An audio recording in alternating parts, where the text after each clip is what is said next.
നമുക്കിനി സെക്കൻഡ് ചാപ്റ്ററിൻ്റെ സെക്കൻഡ് പാർട്ടാണ് ഇന്ന് നമ്മളിവിടെ പഠിക്കാൻ പോകുന്നത്. അതായത് കഴിഞ്ഞ ക്ലാസ്സിൽ നമ്മൾ പറഞ്ഞു നിർത്തിയതിൻ്റെ ബാക്കി. ഇന്ന് നമ്മൾ പഠിക്കാൻ പോകുന്നത് ഇൻപുട്ട് ഡിവൈസസ് എന്ന് പറയുന്ന ഒരു ഭാഗമാണ്. അതുപോലെ തന്നെ ഔട്ട്പുട്ട് ഡിവൈസും. ആ ഇൻപുട്ട് ഡിവൈസും ഔട്ട്പുട്ട് ഡിവൈസും അതുപോലെ തന്നെ ആ ഡിവൈസുകൾ ഈ വേസ്റ്റ് ആയിട്ട് മാറുന്ന ഭാഗവും പഠിച്ചു കഴിയുമ്പോൾ ഏകദേശം ഹാർഡ്വെയർ എന്ന് പറയുന്ന പോർഷൻ നമ്മൾ കംപ്ലീറ്റ് ആവും. അതിനുശേഷം നമുക്ക് പഠിക്കാനുള്ളത് സോഫ്റ്റ്വെയർ എന്ന് പറയുന്ന ഒരു ഭാഗമാണ് നമുക്ക് പഠിക്കാനുള്ളത്. അപ്പോൾ ഞാൻ മുന്നേ തന്നെ പറഞ്ഞിരുന്നു, നമ്മൾ ഈ ചാപ്റ്ററിൻ്റെ പ്രത്യേകത ഇതിൽ പകുതി ഹാർഡ്വെയറിനെ കുറിച്ച് പഠിക്കുന്നു, പകുതി സോഫ്റ്റ്വെയറിനെ കുറിച്ച് പഠിക്കുന്നു. രണ്ട് പ്രധാന ടേമുകളാണ് നമുക്ക് പഠിക്കാനുള്ളത്. ഹാർഡ്വെയർ എന്ന് പറയുന്ന ടേമും അതുപോലെ തന്നെ സോഫ്റ്റ്വെയർ എന്ന് പറയുന്ന ടേമും. അതിൽ നമുക്ക് പഠിച്ചു തുടങ്ങാം. അപ്പോൾ ഇന്ന് നമുക്ക് പഠിച്ചു തുടങ്ങാനുള്ളത് ഹാർഡ്വെയർ കമ്പോണൻസിനകത്ത് ഡിവൈസസും പോർട്ടുകളും എല്ലാം കഴിഞ്ഞ് മെമ്മറി യൂണിറ്റുകളും കഴിഞ്ഞ് പിന്നെ നമ്മൾ പഠിക്കുന്ന ഹാർഡ്വെയർ ആണ്, ഹാർഡ്വെയർ ഡിവൈസസ് ആണ് എന്ന് പറഞ്ഞു കഴിഞ്ഞാൽ ഇൻപുട്ട് ഡിവൈസസും അതുപോലെ തന്നെ ഔട്ട്പുട്ട് ഡിവൈസുകളും. നമുക്കറിയാം, കമ്പ്യൂട്ടറിനകത്തേക്ക് വാല്യൂ കൊടുക്കാൻ, ഡാറ്റ കൊടുക്കാൻ വേണ്ടി ഉപയോഗിക്കുന്നവയാണ് നമ്മൾ എന്തെന്ന് വിളിക്കുക, ഇൻപുട്ട് ഡിവൈസ് എന്ന് വിളിക്കുക. നമ്മൾ ചെറിയ ക്ലാസ് മുതലേ പഠിച്ചു വരുന്ന കാര്യമാണ്. അതുപോലെ തന്നെ പുറത്തേക്ക് നമുക്ക് തരികയാണ്, സോഫ്റ്റ് കോപ്പി ആയിട്ടും ഹാർഡ് കോപ്പി ആയിട്ടും കണ്ടന്റുകളെ നമുക്ക് തിരിച്ച് ഔട്ട്സൈഡ് വേൾഡിലേക്ക് തിരിച്ചു തരുന്ന, കമ്പ്യൂട്ടർ എന്ന് പറയുന്ന സിസ്റ്റത്തിനകത്ത് നിന്ന് നമുക്ക് തരുന്ന ആ ഒരു രീതിയാണ്, അത്തരം ഡിവൈസുകളെയാണ് നമ്മൾ വിളിച്ചതാണ് എന്ന് പറയുക ഔട്ട്പുട്ട് ഡിവൈസസ് എന്ന്. എന്താ വിളിക്കുക? ഔട്ട്പുട്ട് ഡിവൈസസ് നമ്മൾ വിളിച്ചു. അപ്പോൾ ഇത്രയും കാര്യം നോക്കി വയ്ക്കുക. നമ്മൾ ഇനി പഠിക്കാൻ പോകുന്നത് ഇൻപുട്ട് ഡിവൈസുകളും അതുപോലെ തന്നെ ഔട്ട്പുട്ട് ഡിവൈസുകളുമാണ്. അതിൽ ഓരോ ഡിവൈസുകളെയും പേര് കൊടുത്തിട്ടുണ്ട്. ഈ പേരുകളൊക്കെ നമുക്ക് വീണ്ടും എടുത്ത് പഠിക്കണം. ഒന്ന് കീബോർഡാണ്, mouse, light pen, touch screen, graphic tablet, touch pad, joystick, microphone, MICR, scanner, OMR, barcode or QR code reader, biometric sensor, അതുപോലെ തന്നെ smart card reader, digital camera. ഇത്രയാണ് ഇൻപുട്ടിനകത്ത് നമുക്ക് പഠിക്കാനുള്ള ഡിവൈസസ്. അതുപോലെ തന്നെ ഔട്ട്പുട്ടിനകത്ത് 3 യൂണിറ്റ് ആയിട്ടാണ് പഠിക്കുക. ഒന്ന് വിഷ്വൽ ഡിസ്പ്ലേ യൂണിറ്റ്, അതായത് നമുക്ക് സോഫ്റ്റ് കോപ്പി ആയിട്ട് പുറത്തേക്ക് കാണിച്ചിരുന്ന ഭാഗങ്ങളാണ് വിഷ്വൽ ഡിസ്പ്ലേ യൂണിറ്റിനകത്ത് വരിക. അതുപോലെ തന്നെ പ്രിന്റേഴ്സും പ്ലോട്ടേഴ്സും. ചെറിയ രീതിയിൽ പ്രിന്റ് ചെയ്യുന്നതുകൊണ്ട് ബൾക്കായിട്ട് വലിയ ഫ്ലെക്സ് അടിക്കുന്ന പോലെ വരുന്നതാണ് പ്ലോട്ടേഴ്സ് എന്ന് പറയുക. അപ്പോൾ അതിനാണ് പഠിക്കുക നമുക്ക്. അപ്പോൾ പഠിച്ചു കൊടുക്കണം. അപ്പോൾ വീണ്ടും എടുത്ത് പഠിക്കാൻ പോകുന്നതാണ് ഇൻപുട്ട് ഡിവൈസസ് എന്ന് പറയുന്ന ഭാഗം. ഇൻപുട്ട് ഡിവൈസിൽ ഒന്നാമത്തെ ഡിവൈസിനെ പറ്റി പഠിക്കണം. ഡിവൈസുകളെ പറ്റിയാണ് നമുക്കറിയാം. നമുക്ക് ഏറ്റവും പരിചിതമായ ഡിവൈസസ് ആണ് കീബോർഡ് എന്ന് പറയുന്ന ഡിവൈസ്. ഈ ഡിവൈസാണ് കീബോർഡ് എന്ന് പറയുന്ന ഡിവൈസ്. അപ്പോൾ ക്യാരക്ടർ റെപ്രസെന്റേഷൻ പറയുമ്പോൾ ഇതിൽ ഓരോ കീ വർക്ക് ചെയ്യുന്ന രീതി ഞാൻ ജസ്റ്റ് സൂചിപ്പിച്ചിരുന്നു. അതായത് കീബോർഡിനകത്ത് ഓരോ കീയും നിങ്ങൾ പ്രസ് ചെയ്യുമ്പോൾ അതിലേക്ക് ഈക്വൽ ആയിട്ടുള്ള ഒരു ആസ്കി കോഡാണ് പോകുന്നത്. ആ ആസ്കി കോഡ് അല്ലെങ്കിൽ അതിനെ ക്യാരക്ടർ റെപ്രസെന്റ് ചെയ്യുന്ന ഒരു കോഡ്, യൂണിക് കോഡ് ആവാം. അപ്പോൾ നോർമൽ കീബോർഡിൽ നമ്മൾ ആസ്കിയാണ് പാസ് ചെയ്യുക. അപ്പോൾ ആ ആസ്കി കോഡ് എന്ത് ചെയ്യും, കമ്പ്യൂട്ടറിലേക്ക് പാസ് ചെയ്യുകയാണ് ചെയ്യുക. ആ പാസ് ചെയ്യുന്ന കോഡിനെയാണ് പിന്നീട് എങ്ങോട്ട് കൺവേർട്ട് ചെയ്യപ്പെടുന്നത്, ബൈനറിയിലേക്ക് കൺവേർട്ട് ചെയ്യപ്പെടുന്നത്. അപ്പോൾ കീബോർഡിനകത്ത് ഓരോ സിമ്പിളിനും ഓരോ കോഡുകളുണ്ട്. അതായത് ഡോട്ടിന് പോലും കോമയ്ക്ക് പോലും ഓരോ കോഡിംഗ് മെത്തേഡുകൾ കൊടുത്തു വെച്ചിട്ടുണ്ട്. അപ്പോൾ അങ്ങനെയാണ് കീബോർഡിൻ്റെ വർക്കിംഗ്. അതായത് ഓരോ കീ പ്രസ് ചെയ്യുമ്പോഴും അതിന് ഈക്വൽ ആയിട്ടുള്ള ഒരു കോഡ് പ്രോസസറിലേക്ക് മൂവ് ചെയ്യും. അവിടെ വെച്ച് അതിനെ ബൈനറിയിലേക്ക് മാറ്റുകയാണ് ചെയ്യുക. പലതരത്തിലുള്ള കീബോർഡുകൾ നമ്മൾ കണ്ടിട്ടുണ്ട് അല്ലേ. QWERTY എന്ന് പറയുന്ന രീതിയിൽ അക്ഷരങ്ങൾ സെറ്റ് ചെയ്തിരിക്കുന്ന കീബോർഡുകളുണ്ട്. അതുപോലെ തന്നെ ഫങ്ഷണൽ കീസ് എക്സ്ട്രാ ഉൾപ്പെടുത്തിയ കീബോർഡ് ഉണ്ട്. നോർമൽ കീബോർഡ് ഉണ്ട്. നോർമൽ നമുക്ക് ആവശ്യമായ കീസ് മാത്രം, നമ്പർ പാഡും ലെറ്റർ പാഡും മാത്രം കൊടുത്തിട്ടുള്ള കീബോർഡുകളുണ്ട് അല്ലേ. അങ്ങനെ പലതരത്തിലുള്ള കീബോർഡുകൾ നമ്മൾ കണ്ടിട്ടുണ്ട്. അതുപോലെ തന്നെ കീബോർഡുകൾ എങ്ങനെയുണ്ട്, വയർലെസ് ആയിട്ടും വയേർഡ് ആയിട്ടും കീബോർഡുകളുണ്ട്. അതായത് കേബിൾ ഉപയോഗിച്ച് നിങ്ങളുടെ കമ്പ്യൂട്ടറിലേക്ക് കണക്ട് ചെയ്യുന്ന കീബോർഡുകളുണ്ട്. വയർലെസ് ആയിട്ട്, വയറില്ലാതെ തന്നെ കേബിൾ എന്ത് ചെയ്യുക, വൈഫൈ ഉപയോഗിച്ച് ബ്ലൂടൂത്ത് ഉപയോഗിച്ചൊക്കെ കണക്ട് ചെയ്യപ്പെടുന്ന തരത്തിലുള്ള കീബോർഡുകളും ഉണ്ട്. അപ്പോൾ അതൊക്കെയാണ് നമുക്കിവിടെ പഠിച്ചത്. നമ്മൾ കീബോർഡിനെ കുറിച്ച് നമുക്ക് അറിയുന്ന കാര്യങ്ങൾ ഒന്നുകൂടി നോക്കാം. അതായത് വർക്കിംഗ് ഓഫ് എ കീബോർഡ്. എങ്ങനെയാണ് ഒരു കീബോർഡ് വർക്ക് ചെയ്യുന്നതാണ് പറയുന്നത്. When a key is pressed the processor inside the keyboard detect the pressed key. അതായത് ഈ കീ ഓരോന്നിനകത്തും ബോർഡിനകത്ത് ചിപ്പുകൾ കണ്ടിട്ടുണ്ടായിരിക്കും നമ്മൾ. അപ്പോൾ അതേപോലെ എപ്പോഴാണോ കീബോർഡിന്റെ കീസ് പ്രസ് ചെയ്യപ്പെടുന്നത് അപ്പോൾ എന്ത് ചെയ്യപ്പെടുന്നുണ്ട്, അവിടെ ആ കീ ഓരോ പ്രസ് ചെയ്യുന്ന കീയും ഡിറ്റക്ട് ചെയ്യപ്പെടുന്നുണ്ട്.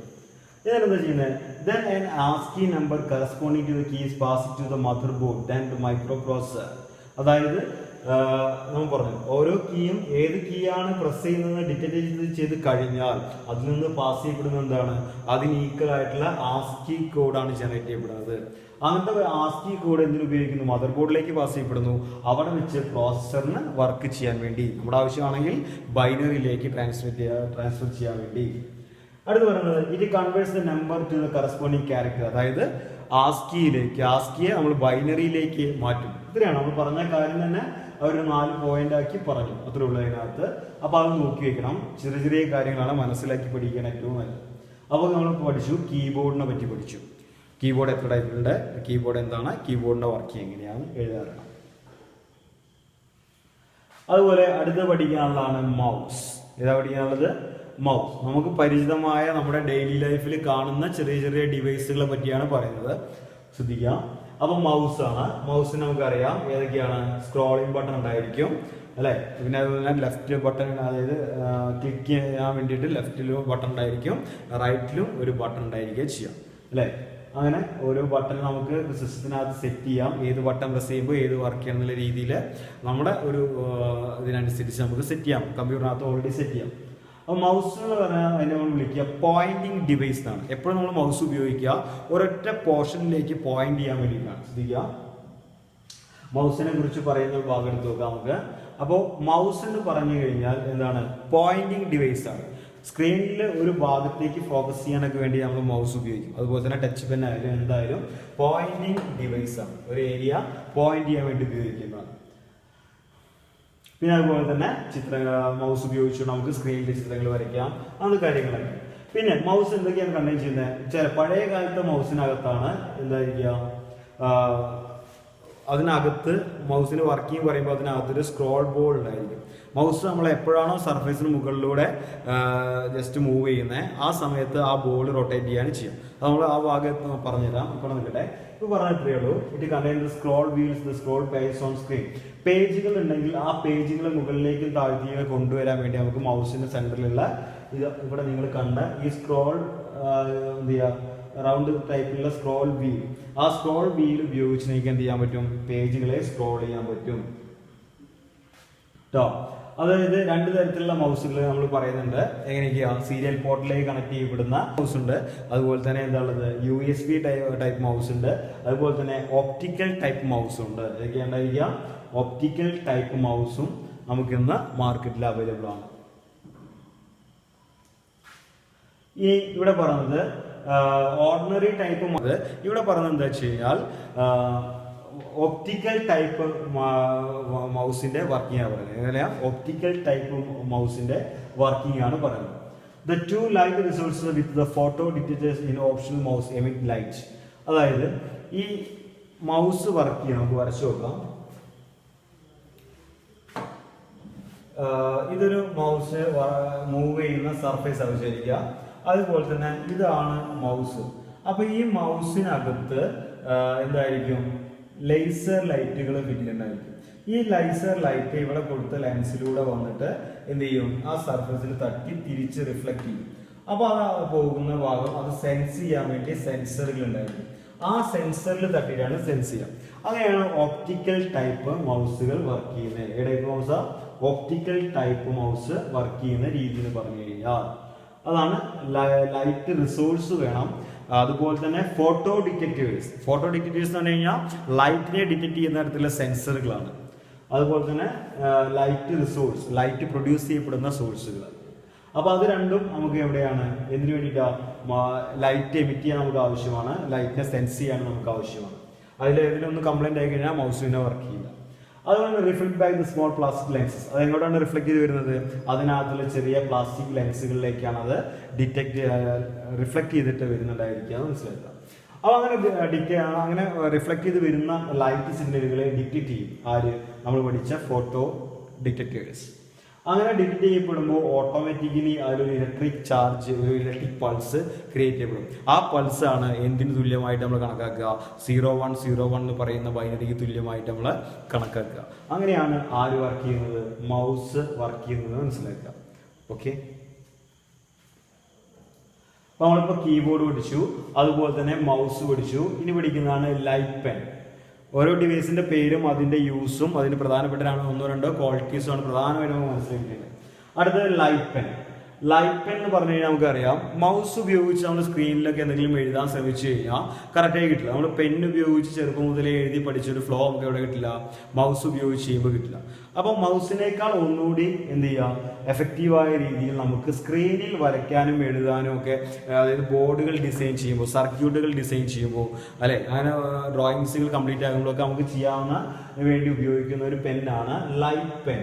ഇതിന്റെ എഡ്ജിന് ലൈറ്റ് വരുന്ന ലൈറ്റിനെ റിഫ്ലക്ട് ചെയ്യുന്നത് സെൻസ് ചെയ്തുകൊണ്ട് വർക്ക് ചെയ്യുന്ന ഒരു രീതിയിലുള്ള പെന്നാണ് ഇത് ലൈറ്റ് പെൻ എന്ന് പറഞ്ഞു കഴിഞ്ഞാൽ. അതും എന്തുതന്നെയാണ്, ഒരു പോയിന്റിങ് ഡിവൈസ് ആയിട്ട് നമുക്ക് കണക്കാക്കാം.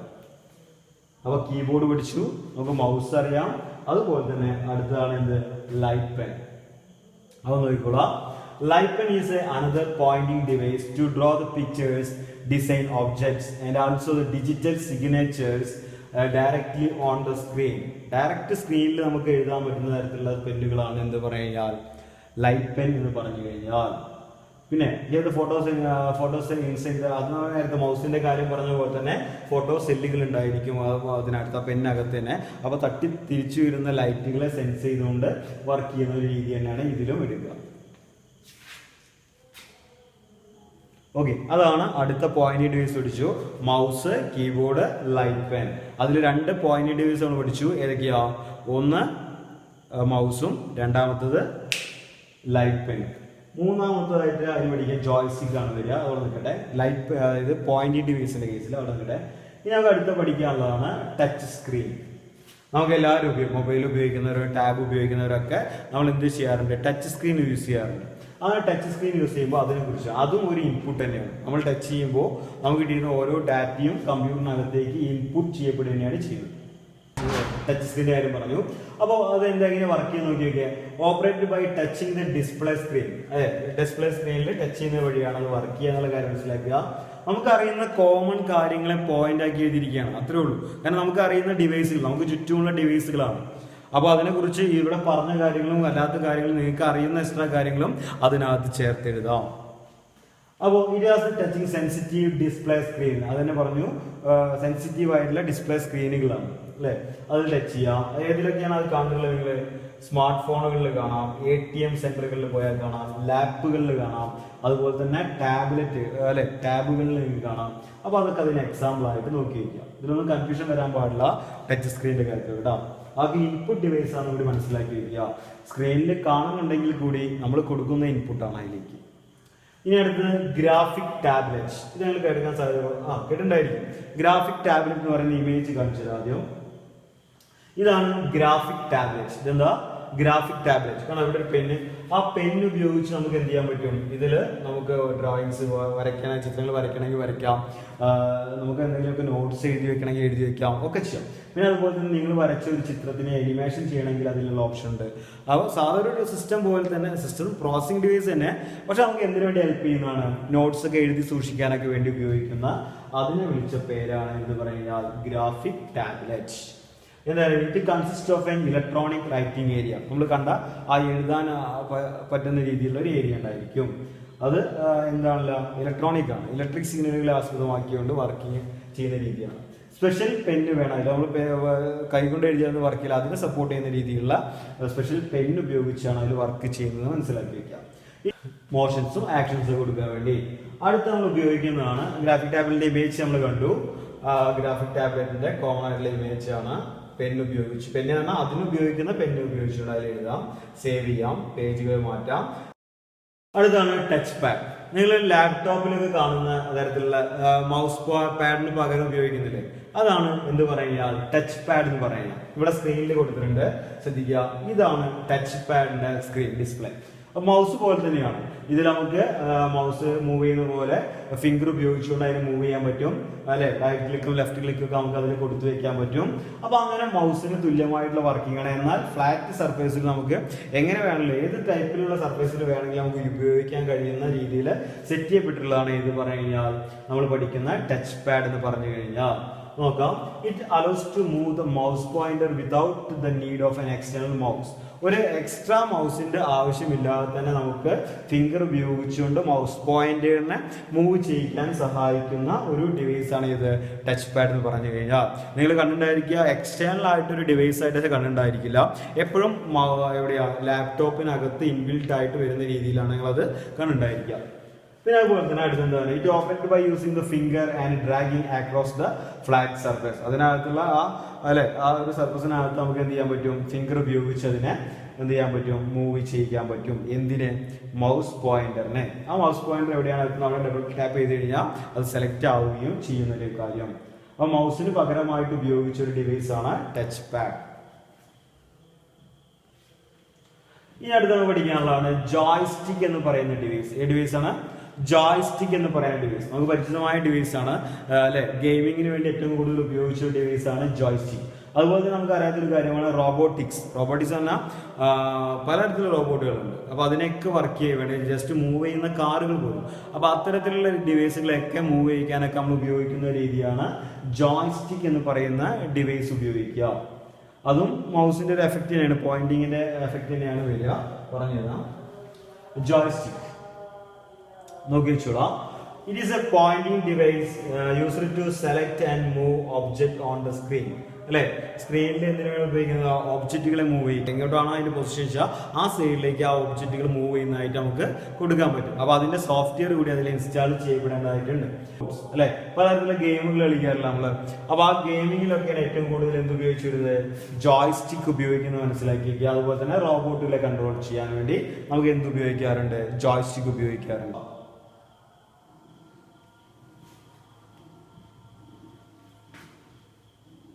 അടുത്ത് മൈക്രോഫോൺ. നമുക്കറിയുന്ന ഡിവൈസ് ആണ്, കൂടുതലായി പറയാൻ നിൽക്കുന്നില്ല ഞാൻ. മൈക്രോഫോൺ എന്തിനു ഉപയോഗിക്കുന്നതാണ്? Microphone they help us to input the sound to the computer. ഒരു കമ്പ്യൂട്ടറിലേക്ക് സൗണ്ട് കൊടുക്കാൻ നമ്മളെ ഹെൽപ്പ് ചെയ്യുന്നതാണ് ആര്, microphone. It translate the vibration in the air in to the electric pulse. നമ്മൾ ഫിസിക്സിൽ പഠിച്ചിട്ടുണ്ട് അല്ലെ, ഒരു സൗണ്ട് വേവ്സ് ആണ്, വൈബ്രേഷൻസ് ആണ്. ആ വൈബ്രേഷൻസിനെ എങ്ങോട്ട് മാറ്റുന്നുണ്ട്, ഇലക്ട്രിക് പൾസ് ആക്കി മാറ്റുന്ന ആരാണ്, മൈക്രോഫോൺ ആണെന്നുള്ള കാര്യം മനസ്സിലാക്കി വെച്ചു.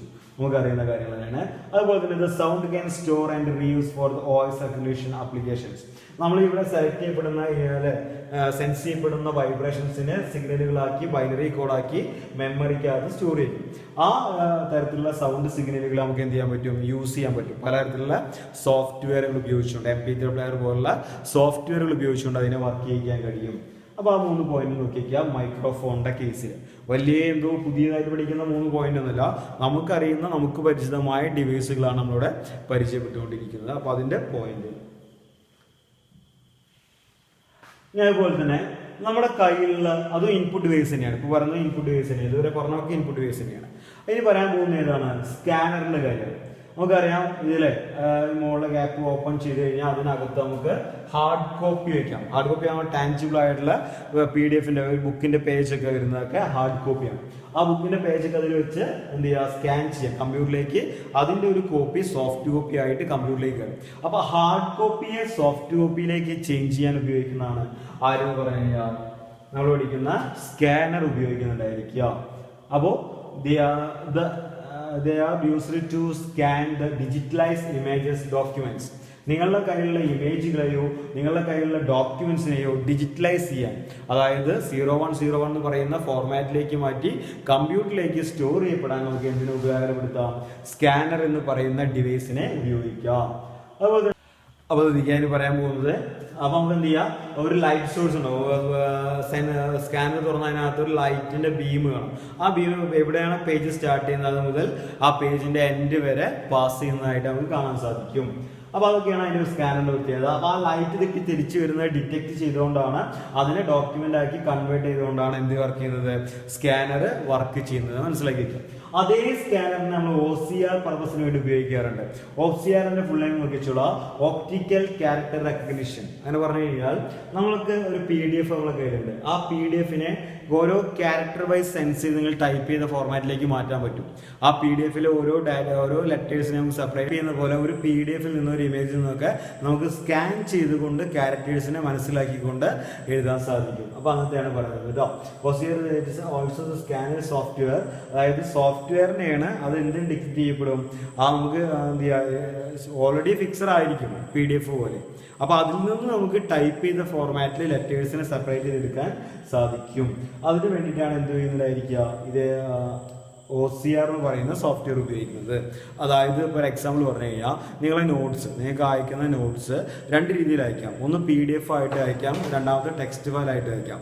അങ്ങനെ ടെക്സ്റ്റ് ഫയൽ ആയിട്ട് അയക്കുമ്പോൾ അത് നിങ്ങൾക്ക് എഡിറ്റബിൾ ആണ്, അത് നിങ്ങൾക്ക് എഡിറ്റ് ചെയ്യാൻ സാധിക്കും. അതേസമയം PDF എന്തില്ല, എക്സ്ട്രാ കുറേ സോഫ്റ്റ്വെയർസ് ഉപയോഗിച്ചാൽ അത് ഡയറക്റ്റ് ആയിട്ട് എന്തില്ല, എഡിറ്റബിൾ അല്ല. അപ്പോൾ അതെന്താണ്, ആ രണ്ട് ഫോർമാറ്റ് PDF കിട്ടിയാൽ നമുക്ക് അതിന് OCR എന്ന് പറയുന്ന സ്കാൻഡ് സോഫ്റ്റ്വെയർ കൊടുത്തു കഴിഞ്ഞാൽ നമുക്കതിനെ പ്രിന്റബിൾ ടെക്സ്റ്റ് ഫോർമാറ്റിലേക്ക് മാറ്റാൻ സാധിക്കും. അപ്പോൾ അതിന് ഉപയോഗിക്കുകയാണ് OCR. ആ പേര് നോക്കിച്ചുള്ളൂ, അതാണ് പല എക്സാമിനും ചോദിച്ചിട്ടുള്ളത്. അതും സ്കാനറിന്റെ ഒരു ഭാഗം തന്നെയാണ്. ഇതിനടുത്ത് നമുക്ക് പരിചയമുള്ള കാര്യമാണ് optical mark sheet, OMR reader. അതായത് OMR റീഡർ അല്ലെ, OMR ഒപ്റ്റിക്കൽ മാർക്ക് റീഡർ ഉപയോഗിച്ചുകൊണ്ട് റീഡ് ചെയ്യുന്ന ഷീറ്റുകൾ നിങ്ങൾ കണ്ടിട്ടുണ്ടായിരിക്കും. ആരെങ്കിലുമൊക്കെ PSC എക്സാമിന് അറ്റൻഡ് ചെയ്യുന്ന ചേച്ചിമാരൊക്കെ ഉണ്ടെങ്കിൽ അവർ കണ്ടിരിക്കാം. അതുപോലെ തന്നെ നമ്മൾ എക്സാമുകൾ, ഒബ്ജക്റ്റീവ് ടൈപ്പ് എക്സാമുകളൊക്കെ ഇതേപോലെ OMR ഷീറ്റിലാണ് നടത്തുക. അതായത് പെൻസിൽ കൊണ്ട് നമ്മൾ എന്ത് ചെയ്യുക, ഷെയ്ഡ് കൊടുക്കുക ചെയ്യും. അപ്പോൾ നമ്മൾ എവിടെയാണോ ഷെയ്ഡ് കൊടുത്തത് ആ ഭാഗത്ത് സെൻസ് ചെയ്ത് ഒപ്റ്റിക്കൽ ലൈറ്റിൻ്റെ എഫക്റ്റ് ഉപയോഗിച്ചുകൊണ്ട് സെൻസ് ചെയ്തുകൊണ്ട് അവിടെ നമ്മൾ കൊടുക്കുന്ന മാർക്കാണെങ്കിൽ മാർക്ക്, സ്കോർ ആണെങ്കിൽ സ്കോർ കൊടുത്തുകൊണ്ട് നമുക്ക് ചെയ്യാൻ പറ്റുന്ന രീതിയിലുള്ള സ്കാനറുകളാണ് അല്ലെങ്കിൽ അത്തരത്തിലുള്ള റീഡറുകളാണ് OMR എന്ന് പറയുന്ന റീഡർ. അപ്പോൾ അത് ഉപയോഗിക്കാൻ വേണ്ടി ആദ്യം മാർക്ക് ഷീറ്റ് കാണിച്ചു. ഇത് നോക്കി വയ്ക്കുക, ഒരു OMR ഷീറ്റ് നമുക്കറിയാം. ഒബ്ജക്റ്റീവ് ടൈപ്പ് എക്സാമിന് ABC എന്ന് എടുത്തിട്ട് അവിടെ നമുക്ക് എന്ത് ചെയ്യാം, മാർക്ക് ചെയ്യാനുള്ള ഓപ്ഷൻസ് ഉണ്ടായി. ഇനി അതിന് പറഞ്ഞു ശ്രദ്ധിക്കുക, they detect the marks made by the dark pencil.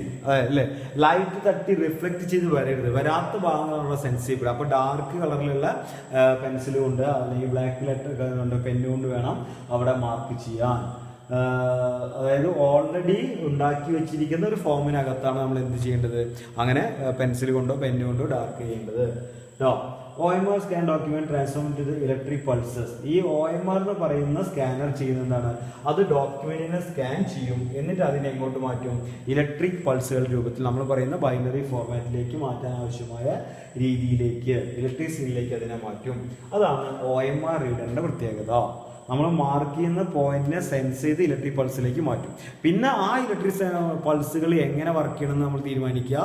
നമ്മൾ അതിലേക്ക് ഇൻസ്റ്റാൾ ചെയ്യുന്ന അതിൻ്റെ സോഫ്റ്റ്വെയർ ഉണ്ട്, അത് ഉപയോഗിച്ചാണ് മനസ്സിലാക്കുക കേട്ടോ.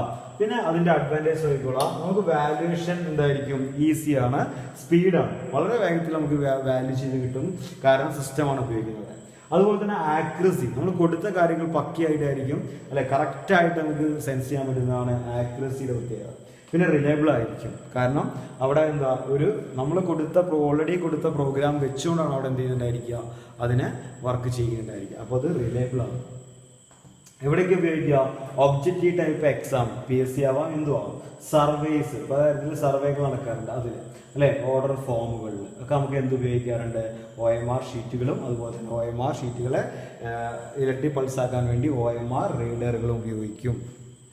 അപ്പോൾ ഇതിൻ്റെ അഡ്വാൻറ്റേജ് നോക്കി വെച്ചോളൂ. എന്തുകൊണ്ടാണ് OMR ഉപയോഗിക്കുന്നത്, അല്ലെങ്കിൽ ഇത്ര ഒരു ആവശ്യം പറഞ്ഞിട്ട് അവിടെ ഉപയോഗിക്കാൻ കഴിയുന്ന ഡിവൈസ് ഏതാണ്, ആ രീതിയിലൊക്കെയാണ് ചോദിക്കുക. ഒരു ഡിവൈസിനെ കുറിച്ച് കൂടുതൽ മനസ്സിലാക്കി വയ്ക്കുക. പിന്നെ ചോദിക്കാൻ സാധ്യതയില്ല, ഒരു 5 മാർക്കിന് ഏതെങ്കിലും ഒരു 5 ഇൻപുട്ട് ഡിവൈസിനെ കുറിച്ച് എഴുതുക, അങ്ങനെ ആ രീതിയിലും എക്സാമിന് ചോദിച്ചു വരാറുണ്ട് കേട്ടോ. ഇനി ശ്രദ്ധിക്കുക, അടുത്ത് ബാർകോഡ് റീഡർ ആണ്. നിങ്ങൾ കണ്ടിട്ടുണ്ടായിരിക്കും, പെന്നൊക്കെ എടുത്തു പോയി കഴിഞ്ഞാൽ പെന്നിന് മുകളിലൊക്കെ ബാർകോഡ് റീഡർ ഉണ്ടായിരിക്കും, കുറേ ലൈനുകൾ. വീട്ടിലേക്ക് വാങ്ങുന്ന ഏത് പ്രൊഡക്റ്റിന് മുകളിലും ബാർകോഡ് ഉണ്ടായിരിക്കും. ഒപ്പം തന്നെ ചില പ്രൊഡക്റ്റുകൾക്ക് അകത്ത് എടുത്ത് നോക്കിയാൽ കാണാം സ്ക്വയർ ബോക്സ് പോലെ, അത് നമ്മൾ വിളിക്കുക QR കോഡാണ്, വിളിക്കുക ക്വിക്ക് റെസ്പോൺസ് കോഡ് അഥവാ QR കോഡ് എന്ന് വിളിക്കുക. അപ്പോൾ രണ്ട് രീതിയിൽ നമുക്ക് അല്ലേ റെപ്രസെന്റ് ചെയ്യാറുണ്ട് ഡാറ്റ, എങ്ങനെയൊക്കെ ബാർകോഡായിട്ടും ക്വിക്ക് റെസ്പോൺസ് റീഡർ. അപ്പോൾ ഈ രണ്ട് കാര്യങ്ങൾ റീഡ് ചെയ്യാൻ ഉപയോഗിക്കുന്നതാണ് ബാർകോഡ് റീഡർ അല്ലെങ്കിൽ QR കോഡ് റീഡർ എന്ന് പറയുന്ന ഡിവൈസ്. നമ്മൾ ഷോപ്പിങ്ങിനൊക്കെ പോകുമ്പോൾ കാണാം പ്രൈസ് ടാഗ് ഒക്കെ നമ്മൾ അല്ലേ ഒരു ഈ ഇത്തരത്തിലുള്ള റീഡർ ഉപയോഗിച്ച് എന്ത് ചെയ്യുക, അതിന് സെൻസ് ചെയ്തെടുക്കുകയാണ് ചെയ്യുക. അടുത്ത use to input data from a set of bar codes അല്ലെ, ഒരു കൂട്ടം കുറേ ലൈനുകളാണ്, അത് ഒരു കോഡാണ്. അപ്പൊ അത്തരത്തിലുള്ള ലൈൻ കോഡുകൾ ബാർ കോഡുകളിൽ നിന്നും ഡാറ്റയെ എന്ത് ചെയ്യുക റീഡ് ചെയ്യാൻ ഉപയോഗിക്കുന്ന ഡിവൈസ് ആണ് ബാർ കോഡ് റീഡർ അല്ലെങ്കിൽ QR കോഡ് റീഡർ. അതും ഒരു സ്കാൻ ചെയ്യുന്നതാണ് ചെയ്യുന്നത്. പ്രത്യേക തരത്തിലുള്ള സ്കാനറുകൾ ഉപയോഗിച്ചുകൊണ്ട് ആ ഡാറ്റയെ കമ്പ്യൂട്ടറിലേക്ക് സ്കാൻ ചെയ്ത് കയറ്റുന്നതാണ് ചെയ്യുന്നത്. ബാർകോഡ് റീഡർ പ്രത്യേകിച്ചോളാം, അത് സിംഗിൾ ഡയമെൻഷൻ ആണ്, ഒരൊറ്റ സ്ഥലത്തേക്കാണ് കൊടുത്തിട്ടുണ്ടായിരിക്കുക. അതേസമയം QR കോഡ് ആണെങ്കിലോ 2 ഡയമെൻഷണൽ അല്ലെ, ഒരു സ്ക്വയർ ബോക്സിന്റെ ആകൃതിയിലാണ് അത് വരുന്നുണ്ടായിരിക്കുക. പിന്നെ അതുപോലെ തന്നെ QR കോഡിനകത്താണ് ഏറ്റവും കൂടുതൽ ഡാറ്റയെ സ്റ്റോർ ചെയ്യാൻ കഴിയുക എന്തിനേക്കാൾ, ബാർകോഡിനേക്കാൾ. അതായത് ബാർകോഡ് ആണെങ്കിൽ നമുക്ക് അതിന്റെ പ്രൊഡക്റ്റിന്റെ പേര്, പ്രൈസ്, കമ്പനി, അങ്ങനെ കുറച്ച് കാര്യങ്ങളായിട്ട് സ്റ്റോർ ചെയ്യാൻ പറ്റും, ഡേറ്റ്. അതേ സമയം QR കോഡ് ആണെങ്കിലും ആ കമ്പനി ഡീറ്റെയിൽസ്, അതിന്റെ വെബ്സൈറ്റ്, അങ്ങനെ എല്ലാ കാര്യങ്ങളും സ്റ്റോർ ചെയ്യാൻ പറ്റും ഇത്തരത്തിലുള്ള QR കോഡുകൾക്കകത്ത് സ്റ്റോർ ചെയ്യാൻ കഴിയും. ഓക്കെ, ഇതാണ് നമ്മൾ പഠിച്ച. ഇതില് QR കോഡ് ഏതാണ്, ബാർകോഡ് ഏതാണ് മനസ്സിലാക്കണം. ഇതാണ് ബാർകോഡ് റീഡർ. ഈ സ്ക്വയർ ടൈപ്പിൽ വരുന്നതാണ് QR കോഡ് റീഡർ. രണ്ടിനും ഉപയോഗിക്കുന്നത് സെയിം റീഡറുകൾ തന്നെയാണ്, എങ്കിലും ആ കോഡിങ്ങിന്റെ മെത്തേഡ് അനുസരിച്ചുള്ള ഇത് സിംഗിൾ സൈഡ് അഥവാ 1 ഡയമെൻഷൻ ആണ്, ഇത് 2 ഡയമെൻഷനിലാണ് വരുന്നുണ്ടായിരിക്കുക. 3D എഫക്റ്റില്, 3D എന്ന് പറയാൻ പറ്റില്ല, 2D എഫക്റ്റ്. അടുത്തത് നമ്മൾ ഉപയോഗിക്കുന്ന അടുത്ത ഡിവൈസ് ആണ്. ഇതും എന്ത് തന്നെയാണ്, ഇൻപുട്ട് ഡിവൈസുകൾ തന്നെയാണ്. പരിചയമുള്ള പേരാണ് ബയോമെട്രിക് സെൻസറുകൾ. എന്താ പറയുക, ബയോമെട്രിക് സെൻസറുകൾ.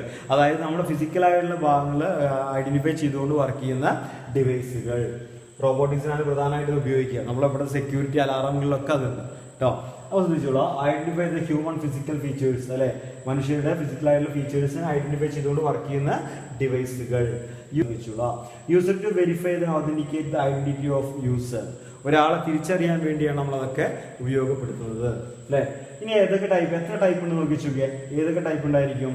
സെമി കണ്ടക്ടർ ടൈപ്പ്, അതായത് നിങ്ങൾ ടച്ച് ചെയ്യുന്ന ഭാഗം ഒരു ക്രിസ്റ്റൽ ആയിരിക്കും, ആ ക്രിസ്റ്റൽ ടൈപ്പിൽ വരുന്ന ഭാഗങ്ങൾ, അതാണ് സെമി കണ്ടക്ടർ സെൻസറുകൾ ഉണ്ടായിരിക്കാം. ചിലപ്പോൾ നിങ്ങൾ ടച്ച് ചെയ്യുന്ന ഭാഗത്ത് ഒരു ഗ്ലാസ് റോഡ് വെച്ചിട്ട് അതിലേക്ക് ലൈറ്റ് വന്ന് തട്ടുന്ന പോലെ ഉണ്ടായിരിക്കും. അപ്പോൾ എന്തായിരിക്കും, ഒപ്റ്റിക്കൽ ടൈപ്പ് സെൻസറുകൾ വെച്ചുകൊണ്ട് ഐഡന്റിഫൈ ചെയ്യുക. പിന്നെ നിങ്ങൾ എവിടെയും എന്ത് ചെയ്യേണ്ട, ടച്ച് ചെയ്യേണ്ട ആവശ്യം ഉണ്ടാവില്ല. നമ്മൾ ജസ്റ്റ് നടന്നു പോകുമ്പോൾ തന്നെ നമ്മളെ കാര്യങ്ങൾ സ്കാൻ ചെയ്തെടുത്തിട്ടുണ്ടായിരിക്കും. അതെന്തായിരിക്കും, നമ്മളറിയാതെ അവിടെ അൾട്രാസൗണ്ട് സെൻസറുകൾ ഉപയോഗിച്ചുകൊണ്ട് നമ്മൾ ഡാറ്റയെ എടുക്കുന്നുണ്ടായിരിക്കും. അപ്പോൾ നമ്മുടെ ബയോമെട്രിക് സെൻസറുകൾ ഈ 3 രീതിയിൽ ഉണ്ട് മനസ്സിലാക്കിച്ചോളൂ. സെമി കണ്ടക്ടർ ടൈപ്പ് ആയിരിക്കാം, ഒപ്റ്റിക്കൽ ടൈപ്പ് ആയിരിക്കാം, അൾട്രാസൗണ്ട് സെൻസറുകളും ആയിരിക്കാം. ഇതാണ് അതിന്റെ ചിത്രങ്ങൾ, കണ്ട് മനസ്സിലാക്കുക കേട്ടോ. എങ്ങനെ ചെയ്യുന്നുള്ളത് നമ്മൾ സ്കൂളിലൊക്കെ വരുമ്പോൾ നമ്മൾ പഞ്ച് ചെയ്യും, ആ ഒരു രീതിക്ക് അതിൻ്റെ ഭാഗമാണ്. നിങ്ങൾക്ക് അടുത്തത് എഴുതാം, magnetic ink character recognition MICR. നിങ്ങൾ കണ്ടിട്ടുണ്ടായിരിക്കും, പക്ഷേ ഇതാണെന്ന് അറിയില്ല. എന്ന് സംഭവിച്ചു കഴിഞ്ഞാൽ ചെക്കുകൾ, ബാങ്കിൽ ചെക്ക് ബുക്കൊക്കെ എടുത്ത് നോക്കുമ്പോൾ അതിനകത്തൊരു പ്രത്യേക രീതിയിൽ നമ്പർ എഴുതിയിട്ടുണ്ടായിരിക്കും കേട്ടോ. ഇതാണ് ചെക്ക്, ആ ചെക്കിലൊക്കെ ഒരു പ്രത്യേക നമ്പർ എഴുതിയിട്ടുണ്ടാകും. ഇതൊക്കെ എന്താണ്, ഇത്തരത്തിലുള്ള MICR കോഡുകളാണ് എഴുതിയിട്ടുണ്ടായിരിക്കുക. IFSC കോഡും അതുപോലെ തന്നെ ചെക്കിന്റെ നമ്പറൊക്കെ അത് ഉപയോഗിച്ചാണ് എഴുതുന്നത്. അത് വേറെ ഒന്നുമല്ല, അതിന്റെ ഡ്യൂപ്ലിക്കേഷൻ ഒഴിവാക്കാൻ വേണ്ടി നമുക്ക് ചെയ്യാം, പെട്ടെന്ന് സെൻസ് ചെയ്ത് കമ്പ്യൂട്ടറിനകത്ത് എടുക്കാൻ പറ്റും. അതെന്നാൽ അത്തരം ഒരു ഇങ്ക് വേറെ ആൾക്ക് എന്ത് ചെയ്യാൻ പറ്റില്ല, വേറെ ഫ്രോഡ് ആവശ്യത്തിന് വേണ്ടി ഉപയോഗിക്കാനും പറ്റില്ല. അതാണ് അതിന്റെ പ്രത്യേകത. അപ്പോൾ നോക്കുക, this device used to read a special number printed below on the bank cheque അല്ലെ. ബാങ്ക് ചെക്കുകളിലൊക്കെ പ്രിന്റ് ചെയ്തിരിക്കുന്ന നമ്പർ റീഡ് ചെയ്യാനൊക്കെ ഉപയോഗിക്കുന്നതാണ് MICR എന്ന് പറയുന്ന ഡിവൈസ്. അപ്പോൾ അത് മനസ്സിലുണ്ടാവണം. ബാങ്കിലെ ചെക്കുകളിൽ നിന്ന് നമ്പറിനെ റീഡ് ചെയ്യാൻ ഉപയോഗിച്ച ഡിവൈസ് ഏതാണെന്ന് ചോദിച്ചാൽ പറയാൻ പറ്റും, അങ്ങനെയാണ് ചോദിക്കുക. പിന്നെ the special number printed with ink contain iron oxide. അതായത് ഇങ്കിന്റെ കൂടെ എന്തുകൂടി ഉണ്ടായിരിക്കും, അയൺ ഓക്സൈഡ് കണ്ടന്റ് ഉള്ള ഇങ്കുകളാണ് ഉപയോഗിക്കുക. അപ്പോഴാണ് ആ ഡിവൈസിന് എന്ത് ചെയ്യാൻ പറ്റുക, അതിനെ സെൻസ് ചെയ്യാൻ പറ്റുക മനസ്സിലാക്കിച്ചുള്ള ചെറിയ ചെറിയ കാര്യങ്ങളാണ്.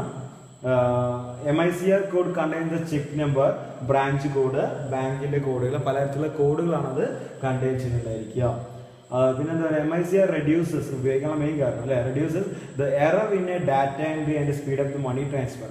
നമ്മൾ അറിയാതെ ടൈപ്പ് ചെയ്യുമ്പോഴൊക്കെ എന്ത് സംഭവിക്കാറുണ്ട്, നമ്പറൊക്കെ മാറിപ്പോയി കഴിഞ്ഞാൽ ക്യാഷിന്റെ കാര്യമാണ്, ആ പ്രശ്നങ്ങളാവും. ആ പ്രശ്നങ്ങളൊക്കെ ഒഴിവാക്കാൻ വേണ്ടി, ആക്യുറസി കിട്ടാൻ വേണ്ടി, റിലയബിലിറ്റി കിട്ടാൻ വേണ്ടി നമുക്ക് എന്ത് ഉപയോഗിക്കാം, MICR എന്ന് പറയുന്ന ഡിവൈസ് ഉപയോഗിച്ച് ചെക്കിൽ നിന്ന് ആ നമ്പർ റീഡ് ചെയ്യാൻ സാധിക്കും. ഒന്നുകൂടി എഫിഷ്യൻസി കൂടിയ രീതിയാണത്. ഇതാണ് ചിത്രം. ചെക്കിൻ്റെ ചിത്രം, അത് റീഡ് ചെയ്യുന്ന ഡിവൈസ് അടക്കമുള്ള ചിത്രം. ഇനിയാണ് നിങ്ങൾ സ്കൂളിലൊക്കെ വരുന്ന സമയമാണെങ്കിൽ നിങ്ങൾക്ക് ID കാർഡ് ഉണ്ടായിരുന്നു, നിങ്ങൾക്ക് കഴുതിലുന്ന കാർഡ്. അപ്പോൾ കാർഡ് ഉപയോഗിച്ച് നമുക്ക് ഷോപ്പിൽ പോയിട്ട് നമുക്ക് നിങ്ങൾക്ക് എന്തെങ്കിലും കഴിക്കാം, അങ്ങനെ കുറേ കാര്യം ബുക്കുകൾ വാങ്ങാം, അങ്ങനത്തെ രീതിയിൽ പല കാര്യങ്ങളും ചെയ്യായിരുന്നു. അപ്പോൾ അത്തരത്തിലുള്ള കാർഡുകളാണ്, അല്ലെങ്കിൽ നമ്മൾ ATM കാർഡ് ഉപയോഗിക്കേണ്ടത്, അല്ലെങ്കിൽ നമ്മൾ പല കാർഡുകൾ ഉപയോഗിക്കേണ്ടത്, പല ഹോസ്പിറ്റലുകളിലും കാർഡ് ഉണ്ട്. അപ്പോൾ അതൊക്കെ ഏത് തരത്തിലുള്ള കാർഡുകളാണ്? Smart കാർഡുകളാണ്.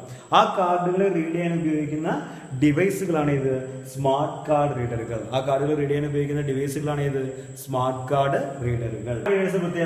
Plastic card store the data. Transfer ചെയ്യാൻ കഴിയുന്ന അല്ലെ ഡാറ്റകളെ സ്റ്റോർ ചെയ്യപ്പെടുന്ന പ്ലാസ്റ്റിക്കിന്റെ ഒരു കാർഡാണ് എന്ന് പറഞ്ഞാൽ സ്മാർട്ട് കാർഡ്. ആ കാർഡിനെ റീഡ് ചെയ്യുന്ന ഡിവൈസുകളാണ് ഇത് സ്മാർട്ട് കാർഡ് റീഡറുകൾ. The data card may contain the memory or micro processor. Memory അതായത് സ്റ്റോർ ചെയ്യപ്പെടുന്ന ചെറിയ ഡാറ്റ, അല്ലെങ്കിൽ അതിനെ പ്രോസസ് ചെയ്യാവുന്ന ചെറിയൊരു ഡിവൈസ്, അതിനകത്തൊരു ചിപ്പ് കണ്ടെയ്ൻ ചെയ്യുന്നതായിട്ട് ശ്രദ്ധിച്ചാൽ മതി. അത് ഒറ്റ നോട്ടത്തിൽ കാണില്ല, അല്ലെങ്കിൽ ലൈറ്റൊക്കെ അടിച്ച് നോക്കുമ്പോഴാണ് നമുക്കത് കാണാൻ പറ്റുക. അത്രയും ചെറിയ തരത്തിലുള്ള ഒരു ചിപ്പോ അല്ലെങ്കിൽ ഒരു മെമ്മറിയോ അത് കണ്ടെയ്ൻ ചെയ്തിരിക്കും. അതിനനുസരിച്ചാണ് നമ്മുടെ ഡാറ്റ അതിനകത്ത് സ്റ്റോർ ചെയ്യപ്പെടുന്നത്. അല്ലാതെ വെറും ഒരു പ്ലാസ്റ്റിക് കാർഡിനകത്ത് നമ്മുടെ ഡാറ്റ സ്റ്റോർ ചെയ്യപ്പെടില്ല. The smart card is used in banking, telephone calling, അങ്ങനെ പല ആവശ്യങ്ങൾക്ക് വേണ്ടി അത് ഉപയോഗിക്കാം. ഇത് കൂടാതെ നിങ്ങൾക്ക് ഇഷ്ടം പോലെ പറയാം. നിങ്ങൾ ID കാർഡ് വരെ എന്താണ് smart card. It is A contact type reader. അത് പലതരത്തിലുള്ള റീഡറുകളുണ്ട്. എങ്ങനെയൊക്കെയാ? കോണ്ടാക്ട് ടൈപ്പ് ഫിസിക്കൽ കോണ്ടാക്ട് വരുന്ന റീഡറുകളുണ്ട്, അതുപോലെ തന്നെ കോണ്ടാക്ട്ലെസ് റീഡറുകളുണ്ട്. അതായത് നമുക്ക് കാർഡ്, ഇപ്പോൾ നമ്മളെ വൈഫൈ കാർഡുകളുണ്ട്, ATM കാർഡ്, ക്രെഡിറ്റ് കാർഡൊക്കെ നോക്കി കഴിഞ്ഞാൽ അതിനകത്ത് കോണ്ടാക്ട്ലെസ് ആണ് അല്ലേ, അതായത് വൈഫൈ സിഗ്നൽ ഉപയോഗിച്ചുകൊണ്ട് ട്രാൻസ്ഫർ ചെയ്യാം. അതുതന്നെ ചിലപ്പോൾ ഡിവൈസുമായി ടച്ച് ചെയ്ത് വെച്ചാൽ മാത്രം വർക്ക് ചെയ്യുന്ന കാർഡുകളുണ്ട്. അപ്പോൾ രണ്ട് രീതിയിലുണ്ട്. ഫിസിക്കൽ കോണ്ടാക്ട് വരുന്ന രീതിയിലുള്ളതുണ്ട്, അതുപോലെ തന്നെ കോണ്ടാക്ട് ലെസ് ടൈപ്പും നമ്മൾ ഉപയോഗിക്കാറുണ്ട്. റീഡറിലേക്ക് കാർഡ് ഇൻസേർട്ട് ചെയ്യുന്ന രീതിയും ഉപയോഗിക്കാറുണ്ട് എന്നുള്ളത് മാത്രമാണ് പഠിക്കുന്നത്. ചെറിയൊരു കാര്യം. പല ടൈപ്പിലുള്ള കാർഡുകളാണ് പല ടൈപ്പുള്ള കാർഡ് റീഡറുകളും കാർഡുകളുണ്ട് നമ്മൾ കോമൺ ആയിട്ട് കാണുന്ന ഈ ഒരു ടൈപ്പാണ് എവിടെയും കാണാം. ഇതൊക്കെ അതിന് പലതരത്തിലുള്ള റീഡറുകൾ തന്നെയാണ്. പലതരത്തിലുള്ള കാർഡുകൾ റീഡ് ചെയ്യുന്ന റീഡറുകളാണ്. അതാണ് സ്മാർട്ട് കാർഡുകൾ പ്രത്യേകത. പിന്നെ ഞങ്ങൾ ഏറ്റവും കൂടുതൽ പരിചിതമായതാണ് ഡിജിറ്റൽ ക്യാമറ അല്ലേ. പലതരത്തിലുള്ള പല പിക്സലുള്ള പല ക്വാളിറ്റിയുള്ള ക്യാമറകളുണ്ട്. അതിലൊന്നാണ് ഡിജിറ്റൽ ക്യാമറ. ഇമേജ് കണ്ടു മനസ്സിലായിരുന്നായിരിക്കും. ഇനി അതിനെക്കുറിച്ച് ജസ്റ്റ് ചെറിയ കാര്യങ്ങളൊന്ന് പഠിച്ചു വയ്ക്കുക. ഇതിൽ കൂടാതെ നിങ്ങൾക്ക് അറിയുന്ന കാര്യങ്ങളും എടുത്തെഴുതാൻ പറ്റും. അതാണ് ഡിവൈസുകൾ പ്രത്യേകത തിയറിയാണ് ശ്രദ്ധിച്ചത്. അപ്പോൾ ഡിജിറ്റൽ ക്യാമറ ആലോചിച്ച് take digitalise the photos and videos without films.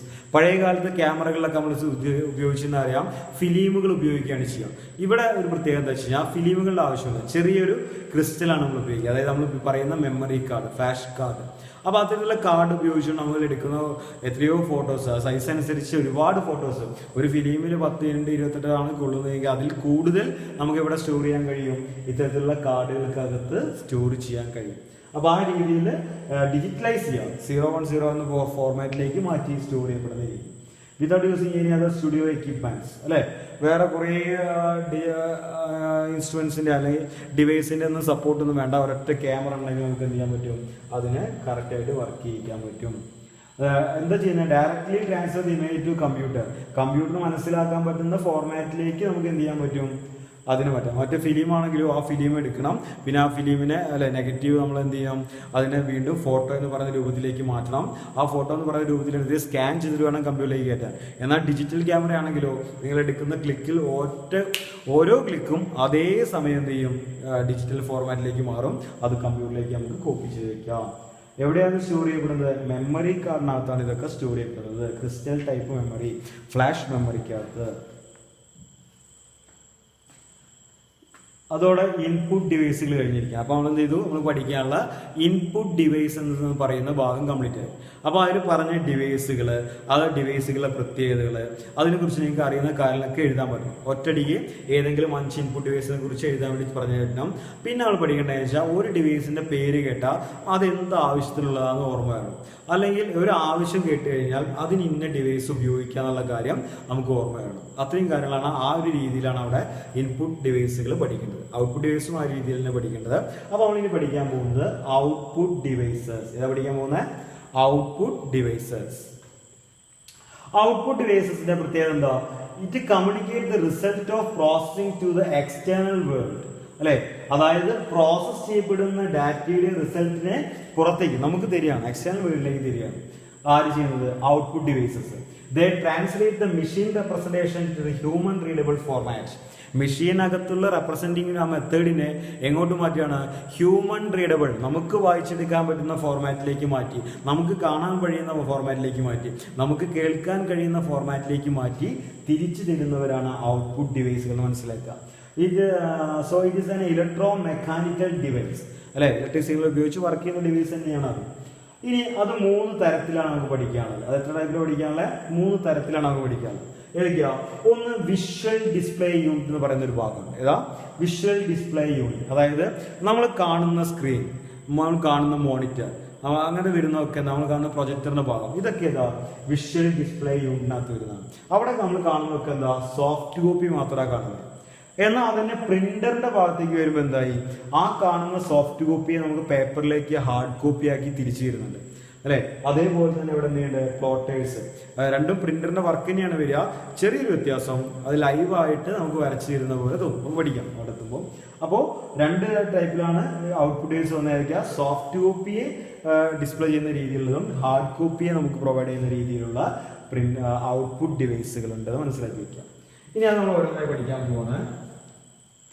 അതിൽ വിഷ്വൽ ഡിസ്പ്ലേ യൂണിറ്റിന്റെ പ്രത്യേകത പഠിക്കാം. വിഷ്വൽ ഡിസ്പ്ലേ യൂണിറ്റ് ഇപ്പൊ പറഞ്ഞതാണ് തന്നെ VDU, അതാണ് ആദ്യം പഠിക്കാൻ പോകുന്നത്. ഫസ്റ്റ് ഔട്ട്പുട്ട് ഡിവൈസിന്റെ കാറ്റഗറിയിൽ പഠിക്കാനാണ് വിഷ്വൽ ഡിസ്പ്ലേ യൂണിറ്റ്. ഡിസ്പ്ലേകളെ പറ്റി പഠിക്കും. അവിടെ it is A standard and soft copy output devices അല്ലെ. അതാണ് സോഫ്റ്റ് കോപ്പി ഔട്ട്പുട്ടുകൾ നമുക്ക് തരുന്ന ഡിവൈസുകളാണത്. ഏതൊക്കെയാണ് വരുന്നത് നോക്കി നോക്കിയാൽ. ഒന്ന് മോണോക്രോം മോണിറ്റേഴ്സ് ആൻഡ് കളർ. അതായത് പല ടൈപ്പിൽ മോണിറ്ററുകളുണ്ട് അല്ലെ. CRT ടൈപ്പ് മോണിറ്റർ ഒക്കെ ഉണ്ട്. ആ മോണിറ്റർ എന്താ? മോണോക്രോം മോണിറ്റർ ഉണ്ട്, കളർ മോണിറ്റർ. അതായത് ബ്ലാക്ക് ആൻഡ് വൈറ്റ്, ഒരൊറ്റ കളറുകൾ ഉപയോഗിക്കുക, അതാണ് ബ്ലാക്ക് ആൻഡ് വൈറ്റ്. അല്ലെങ്കിൽ കളർഫുൾ ആയിട്ടുള്ള മോണിറ്റേഴ്സ് ഉണ്ട്. പിന്നെ അതുപോലെ തന്നെ രണ്ടാമത് LCD വരുന്നുണ്ട്. നമ്മൾ കുറച്ച് മുൻപേ അവരൊക്കെ ഉപയോഗിച്ചിരുന്ന മെത്തേഡ് ഏതാ? ലിക്വിഡ് ക്രിസ്റ്റൽ ഡിസ്പ്ലേ ഇപ്പോൾ ഉപയോഗിക്കുന്നുണ്ട്. പിന്നെ അതുപോലെ തന്നെ ഇതിപ്പോൾ LCD ആണെങ്കിൽ കൂടി ഇപ്പോൾ വരുന്നത് എന്തായിരിക്കും? LED ടൈപ്പ് വരുന്നുണ്ട്. LED ബാക്ക് ലൈറ്റ് ആണ് കൊടുക്കുന്നത് കേട്ടോ. അപ്പോൾ അതുപോലെ തന്നെ എന്താ പറയുന്നത്? 3ാമത്തെ ടൈപ്പ് TV ആണ്, അല്ലെങ്കിൽ ഡിസ്പ്ലേ യൂണിറ്റാണ് ഏത്? LED എന്ന് പറയുന്നത്. അതുപോലെ തന്നെ നമുക്ക് എന്ത് ചെയ്യുന്നുണ്ട്? പ്രൊജക്റ്റ് ചെയ്യുമ്പോൾ അത് LCD ടൈപ്പ് പ്രൊജക്ടർ വരുന്നുണ്ട്. അപ്പോൾ ഇത്രയാണ് നമുക്ക് ഇതിനകത്ത് പഠിക്കാനുള്ളത്. ഏതൊക്കെ ഓരോന്നും സെപ്പറേറ്റ് പഠിക്കാം. ഇതാണ് മോണിറ്റർ. പല ടൈപ്പിലുള്ള മോണിറ്റർ. ആ പുറത്തേക്ക് എജക്ട് ചെയ്ത് നിൽക്കുന്ന പോലെ തന്നെ അതിനകത്തൊരു ഗണ്ണാണ് അല്ലെ. ഒരു കാഥോഡ് റേ ട്യൂബാണ് വരിക. അതിനകത്ത് എന്താ വരിക? ഒരു കാഥോഡ് റേ ട്യൂബാണ് വരിക. ഇവിടെ അതിലേക്ക് ഇലക്ട്രോൺസിനെ എജക്ട് ചെയ്യാൻ പാകത്തിൽ നിൽക്കുന്ന ഒരു ഗൺ ഉണ്ടായിരിക്കും. ഇലക്ട്രോൺസിനെ എജക്ട് ചെയ്യാൻ വേണ്ടി കൊടുക്കുന്ന ഗൺ. അപ്പൊ ഇതിലേക്ക് എന്ത് ചെയ്യുക? ഇത് ഹീറ്റ് ആവും തോറും ഹൈ വോൾട്ടേജ് കൊടുക്കുമ്പോൾ ഇതിൽ നിന്ന് ഇലക്ട്രോൺസ് റിലീസായിട്ട് ഇവിടെ വന്ന് ഇതിലുള്ള ഒരു തരത്തിലുള്ള എന്തായിരിക്കും? എയറും നിറച്ചിട്ടുണ്ടായിരിക്കും. അപ്പൊ അതിനനുസരിച്ച് വർക്ക് ചെയ്യുന്ന രീതി പറഞ്ഞുതരാം. അപ്പോൾ കാഥോഡ് റേ ട്യൂബ് അത്തരത്തിലൊരു എന്ത് ചെയ്യുക? ഒരു പ്രത്യേക ട്യൂബ് ഉപയോഗിച്ചുകൊണ്ട് അതിന് നമ്മൾ വിളിക്കുന്ന പേരാണ് കാഥോഡ് റേ ട്യൂബ്. ഇത്തരത്തിലുള്ള ഈ ട്യൂബാണ്. ഈ ട്യൂബിന്റെ ഈ ഫ്രണ്ട് വശം മാത്രമേ നമ്മൾ എന്ത് ചെയ്യുന്നുള്ളൂ? കാണുന്നുള്ളൂ. ട്യൂബിന്റെ ഈ ഫ്രണ്ട് സൈഡ് മാത്രമേ നമ്മൾ എന്ത് ചെയ്യുന്നുള്ളൂ? TV ആയിട്ട് കാണുന്നുള്ളൂ. അതിന് ബാക്കിൽ എന്ത് ചെയ്യുന്നുണ്ട്? വലിയൊരു ട്യൂബാണ്. അപ്പൊ ആ ട്യൂബിനെ നമ്മൾ വിളിച്ച പേരാണ് കാഥോഡ് റേ ട്യൂബ് കേട്ടോ. ആനോഡും കാഥോഡൊക്കെ പഠിച്ചാൽ വരുന്നതാണ്. കാഥോഡ് ടൈപ്പ് റേ ട്യൂബാണ് അതിനകത്ത് ഉപയോഗിക്കുക. ഞാൻ അതിനെ കുറിച്ച് പഠിക്കാം. CRT is A vacuum tube. ഇപ്പൊ നമ്മൾ വരച്ചു വിട്ടു മുന്നേ, അതാണ് വാക്യൂം ട്യൂബ് എന്ന് പറയുന്നത്. ഒരു തരത്തിലുള്ള എയർ നിറച്ചിരിക്കുന്ന ട്യൂബാണ്. അതുകൊണ്ട് എന്തായിരിക്കും? Rectangular part is quoted with phosphor അല്ലെ. ഫോസ്ഫർ എന്ന് പറയുന്ന ഏതുകൊണ്ട് ഒരു പ്രത്യേക മെറ്റീരിയലും ഉണ്ട്. എന്ത് ചെയ്തിട്ടുണ്ടായിരിക്കും? ആ നമ്മൾ വരച്ചിരിക്കുന്ന ആ റെക്ടാങ്കുലർ ഷേപ്പിലുള്ള ട്യൂബിന്റെ സൈഡുകളിൽ എഡ്ജുകളിൽ കോട്ട് ചെയ്തിട്ടുണ്ടായിരിക്കുന്ന പറയുന്നത് കേട്ടോ. അതുപോലെ തന്നെ ഇലക്ട്രോൺ ഗൺ നമ്മൾ പറഞ്ഞു. ഇവിടെ ഒരു ഇലക്ട്രോൺ ഗണ്ണ് പ്ലേസ് ഉണ്ടായിരിക്കും. ആ ഇലക്ട്രോൺ ഗൺ എന്നാണ് ഇവിടെ ഒരു ഇലക്ട്രോൺ ഗണ്ണ് പ്ലേസ് ഉണ്ടായിരിക്കും. ആ ഇലക്ട്രോൺ ഗണ്ണിൽ നിന്നാണ് എന്ത് ചെയ്യുക? നമുക്ക് ആവശ്യമുള്ള ഇലക്ട്രോൺസ് എജക്ട് ചെയ്യപ്പെടുന്നത് മനസ്സിലാക്കുക. ഇലക്ട്രോൺ ഗണ്ണാണ് അത്. കളറിലാണെങ്കിൽ in colour monitor 3 electron guns. RGB എന്ന് പറയുന്ന ഐക്കണനുസരിച്ച് 3 ഇലക്ട്രോൺ ഗണ്ണുകൾ ഉണ്ടായിരിക്കും എന്നാ പറയുന്നത്. അതുപോലെ തന്നെ മോണോക്രോം ആണെങ്കിൽ സിംഗിൾ ആണ് ഉപയോഗിക്കുക. ഒരൊറ്റ ഗണ്ണ് മതി. എന്തിനു വേണ്ടിയിട്ട്? ബ്ലാക്ക് ആൻഡ് വൈറ്റ് TVകളിൽ അല്ലെങ്കിൽ മോണിറ്ററിലൊക്കെ ഉപയോഗിക്കാം. ഇത് creates and glow the tiny dots called pixels. ആ ടി വിക്കകത്ത് ഉണ്ടാക്കുന്ന ചെറിയ ചെറിയ ഡോട്ടുകൾ ആ ഇലക്ട്രോൺ വന്ന് എജിറ്റ് ചെയ്യപ്പെടുന്ന ഓരോ ഭാഗത്തും ഡോട്ടുകൾ ക്രിയേറ്റ് ചെയ്യും.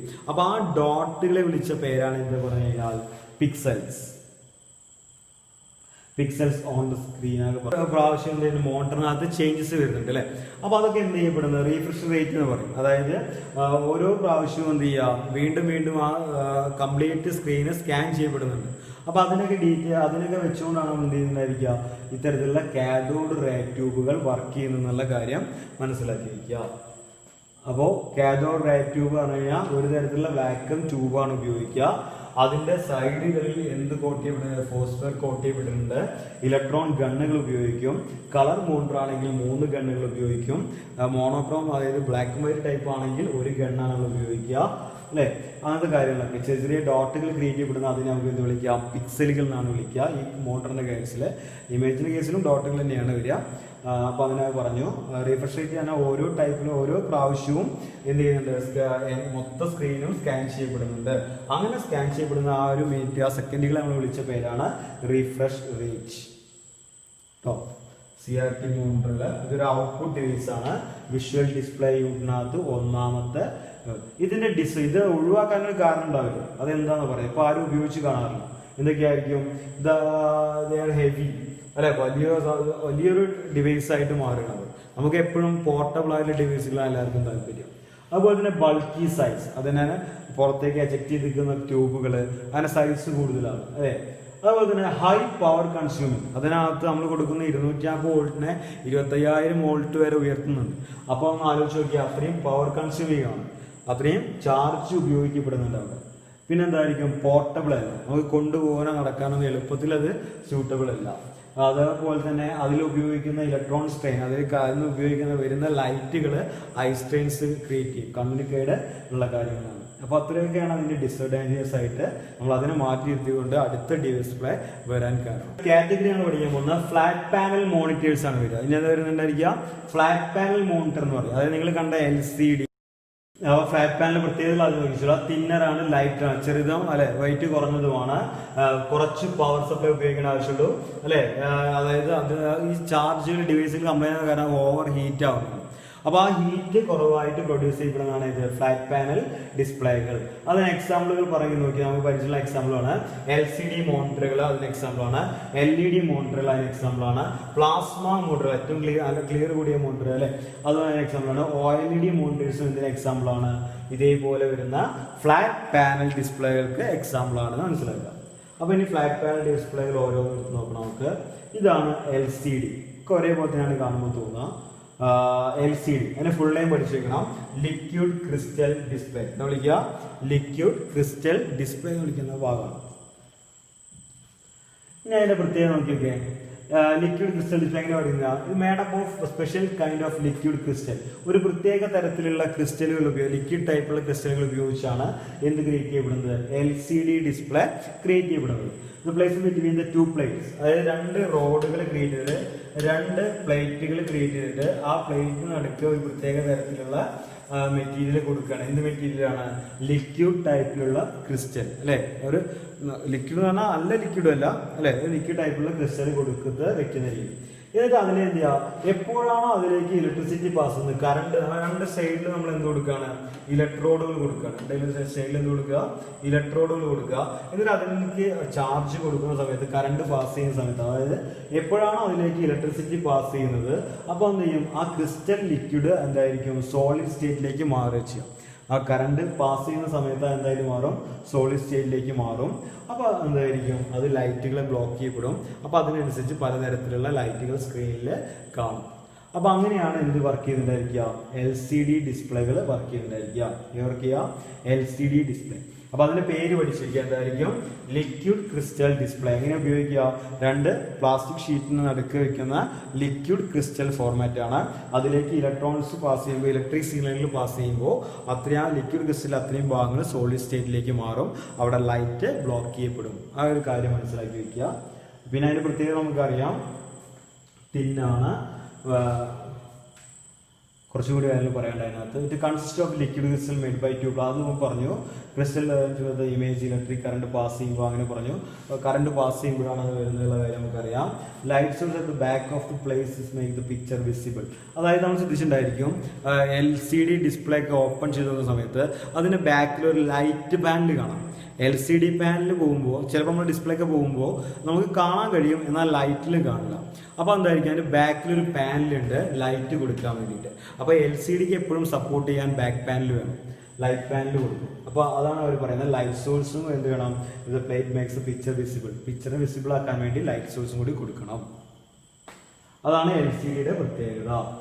ഇനി അഡ്വാൻറ്റേജസ് ഓഫ് LCD നമുക്കറിയാം. ചെറിയ കാര്യങ്ങളാണ് ഇവിടെ നോക്കി വയ്ക്കുക.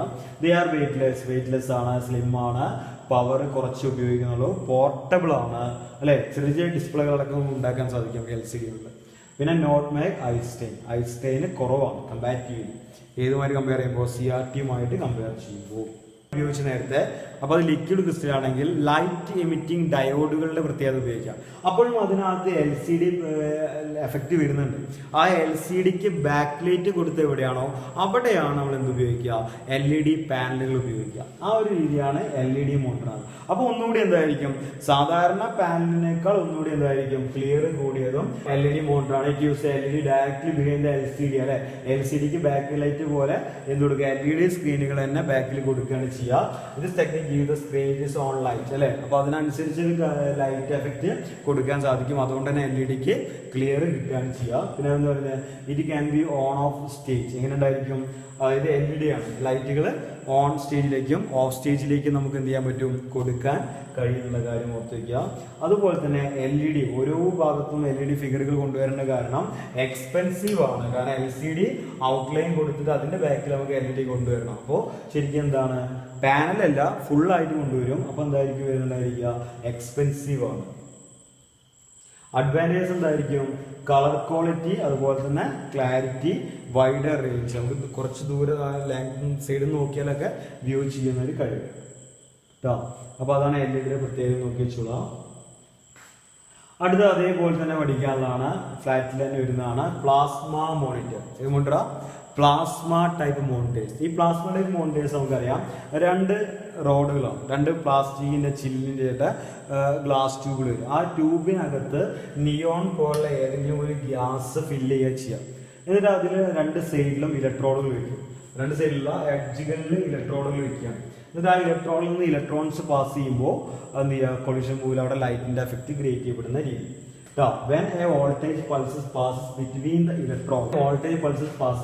the electrons, ഈ ഇലക്ട്രിക് ഇലക്ട്രോഡുകൾക്ക് ഇടയിലൂടെ അല്ലെ ഇലക്ട്രോഡുകളിലേക്ക് ഇലക്ട്രിക് പൾസ് കിട്ടുമ്പോൾ അതിൽ നിന്ന് ഇലക്ട്രോൺസ് എജക്ട് ചെയ്യപ്പെട്ട് തുടങ്ങും. ആ സമയത്ത് അവിടെ ലൈറ്റ് ക്രിയേറ്റ് ചെയ്യും.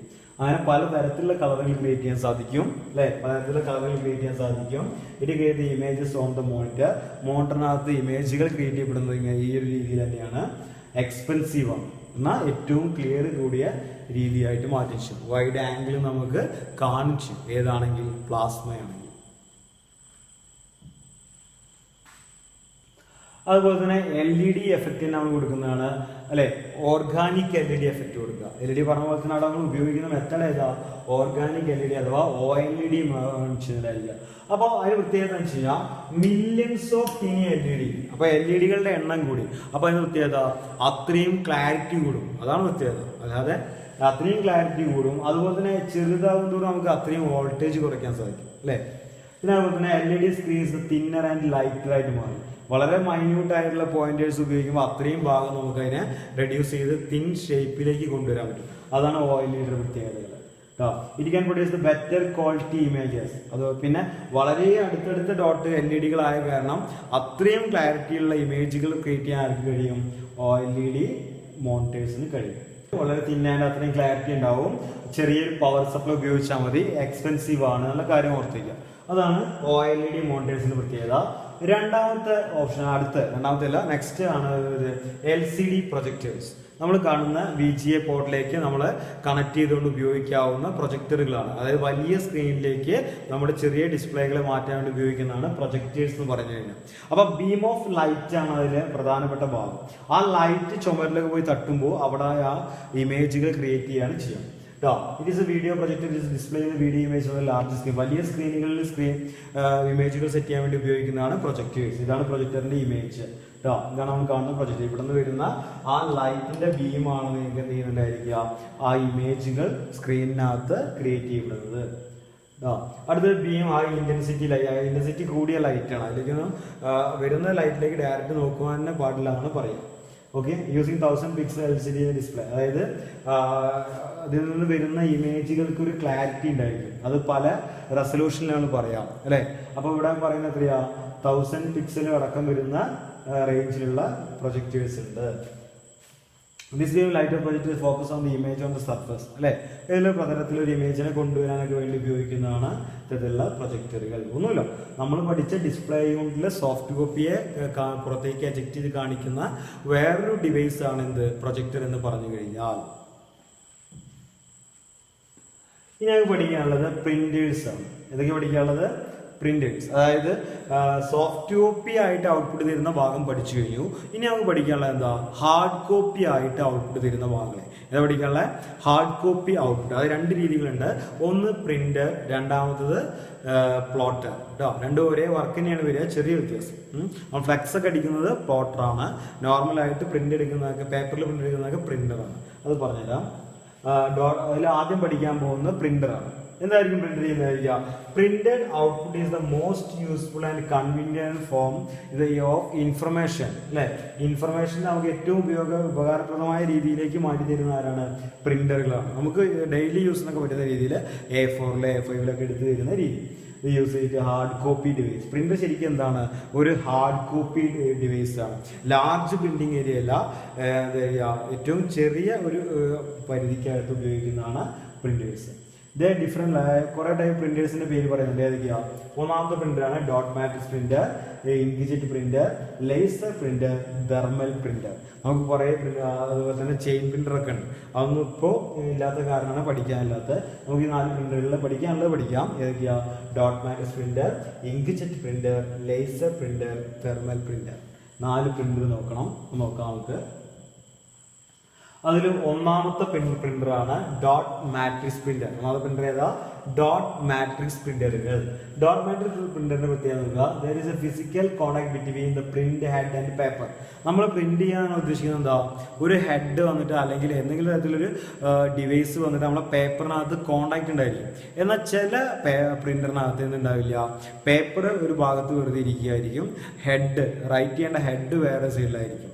ലൈറ്റ് ഉപയോഗിക്കുന്ന മീഡിയങ്ങളൊക്കെ അങ്ങനെയാണ്. പക്ഷെ ഇവിടെ പറഞ്ഞത് എന്താ, അവിടെ ആ ഹെഡ് കണക്ഷൻ വരുന്നുണ്ട്, കോണ്ടാക്ട് വരുന്നുണ്ട് ഏതുമായിട്ട്? പേപ്പറുമായിട്ട് കേട്ടോ. അപ്പോൾ അതെന്തായിരിക്കും? സൗണ്ട് ഇമ്പാക്റ്റ് പ്രിന്ററാണ് ശരിക്കും. സൗണ്ട് വരുന്ന പേപ്പറുമായിട്ട് ഹെഡ് കോണ്ടാക്ട് വരുന്നെങ്കിൽ അത് ഇമ്പാക്റ്റ് ആണ്, ഇമ്പാക്റ്റ് പ്രിന്ററുകളാണ് കേട്ടോ. അപ്പോൾ അതിൽ ഒന്നാമത്തെയാണ് ഡോട്ട് മാട്രിക്സ് പ്രിന്റർ അല്ലേ. ആ ഡോട്ട് മാട്രിക്സ് പ്രിന്ററിനകത്ത് എന്താ ചെയ്യുന്നത്? ഏതൊരു നോയ്സ് പ്രൊഡ്യൂസ് ചെയ്യുന്നുണ്ട് അറിയാം. ഹെഡും പേപ്പറും തമ്മിൽ കോണ്ടാക്ട് ചെയ്യുന്നുണ്ട്, പരസ്പരം ടച്ച് ചെയ്യുന്നുണ്ട് അറിയാം. സ്ലോ ആണ് പ്രിന്റ് സ്പീഡ്. ഓരോ ലെറ്ററുകളും ഇങ്ങനെ ടൈപ്പ് ചെയ്ത് വരണ്ടേ, അപ്പോൾ സ്ലോ ആണ് കേട്ടോ. ഏറ്റവും കുറഞ്ഞ ക്വാളിറ്റി ഉള്ളൂ. പക്ഷെ കാർബൺ കോപ്പി, ഒന്നിന്റെ ഡ്യൂപ്ലിക്കേറ്റ് കോപ്പി എടുക്കാനൊക്കെ നമ്മളെ ഹെൽപ്പ് ചെയ്യുന്നുണ്ട് ആര്? ഡോട്ട് മാട്രിക്സ് പ്രിന്ററുകൾ. ഇതാണ് ഡോട്ട് മാട്രിക്സ് പ്രിന്റർ. ഷോപ്പിലൊക്കെ നിങ്ങൾ കണ്ടിട്ടുണ്ടായിരിക്കും. ഇതൊരു ഹെഡാണ്. ഈ ഹെഡിനകത്ത് കുറേ തരത്തിലുള്ള ചെറിയ എന്താ പറയുക, നിപ്പുകൾ പോലുള്ള വളരെ മൈന്യൂട്ടായുള്ള ഹെഡുകളാണ്. അപ്പോൾ ആ ഹെഡുകൾ മാത്രം എജക്ട് ചെയ്ത് പേപ്പറിൽ പോയിട്ട് ഇങ്ങനെ പ്രസ് ആവുന്ന രീതി. അപ്പോൾ അങ്ങനത്തെ നിങ്ങൾ കണ്ടിട്ടുണ്ടായിരിക്കും. ഡോട്ട് ഉപയോഗിച്ച് ക്രിയേറ്റ് ചെയ്യുന്ന പോലുള്ള ബില്ലുകളൊക്കെ ഉണ്ടായിരിക്കും. ഷോപ്പുകളിലൊക്കെ വരുന്ന ബില്ലുകളൊക്കെ ഡോട്ട് മാട്രിക്സ് പ്രിന്ററുകളാണ്. ലൈഫ് കുറവായിരിക്കും അങ്ങനെ പ്രിന്റ് ചെയ്യുന്ന ഡോക്യുമെന്റ്സിന്. ഇനി അതിന് പ്രത്യേകത പറയുന്നുണ്ട്, ദേ ആർ സ്ലോ ആണ്, single character at a time. അത് പ്രത്യേകതയാണ്, പഠിക്കണം നിർബന്ധമാണ്. Single character at a time. Dot matrix പ്രിന്ററിന് ഒരു ക്യാരക്ടർ ഒരു സമയത്ത് പ്രിന്റ് ചെയ്യാനേ കഴിയുള്ളൂ. അതാണ് അതിന്റെ സ്ലോ എന്ന് പറയാനുള്ള മെയിൻ കാരണം. Characters are formed by the impact of pinsets. അതായത് പിൻസെറ്റുകൾ പോയി പതിക്കുന്നതിന്റെ ഇമ്പാക്ട് മൂലമാണ് അവിടെ ക്യാരക്ടേഴ്സ് ഉണ്ടാവുന്നത്. When print head moves the pins are strike on the paper അല്ലെ. ഇപ്പോൾ ആ പ്രിന്റ് ഹെഡ് മൂവ് ചെയ്തുകൊണ്ടിരിക്കുമ്പോൾ പിന്നുകൾ വന്നിങ്ങനെ പേപ്പറിൽ സ്ട്രൈക്ക് ചെയ്തുകൊണ്ടിരിക്കുന്ന ഒരു രീതിയാണ് വർക്ക് ചെയ്യുക. They are versatile, can print the both text and graphics. ടെക്സ്റ്റുകളും അതായത് ഇമേജുകളും പ്രിന്റ് ചെയ്യാൻ നമുക്ക് എന്ത് ഉപയോഗിക്കാറുണ്ട്? നമ്മൾ ഇത്തരത്തിലുള്ള ഡോട്ട് മാട്രിക്സ് പ്രിന്ററുകൾ ഉപയോഗിക്കാറുണ്ട്. പലതരത്തിലുള്ള കാര്യങ്ങൾക്ക് ഉപയോഗിക്കാറുണ്ട്. പ്രിന്റ് കോസ്റ്റ് ഈസ് ലോ അല്ലേ, ഡോട്ട് മാട്രിക്സ് പ്രിന്റർ ആയതുകൊണ്ട് കോസ്റ്റ് ലോ ആണ്, സ്പീഡ് ലോ ആണ്, ക്വാളിറ്റി ലോ ആണ്, നോയ്സി ആണ് കേട്ടോ. അപ്പോൾ അത്രയും കാര്യങ്ങൾ ഡോട്ട് മാട്രിക്സ് പ്രിന്ററിന്റെ കാര്യത്തിൽ ശ്രദ്ധിച്ചു വെച്ചോളാം. അടുത്ത ഇങ്ക് ജെറ്റ് പ്രിന്റർ ആണ്. ഏതാ പ്രിന്റർ എഴുതുന്നുണ്ടായിരിക്കുക? Ink jet printers.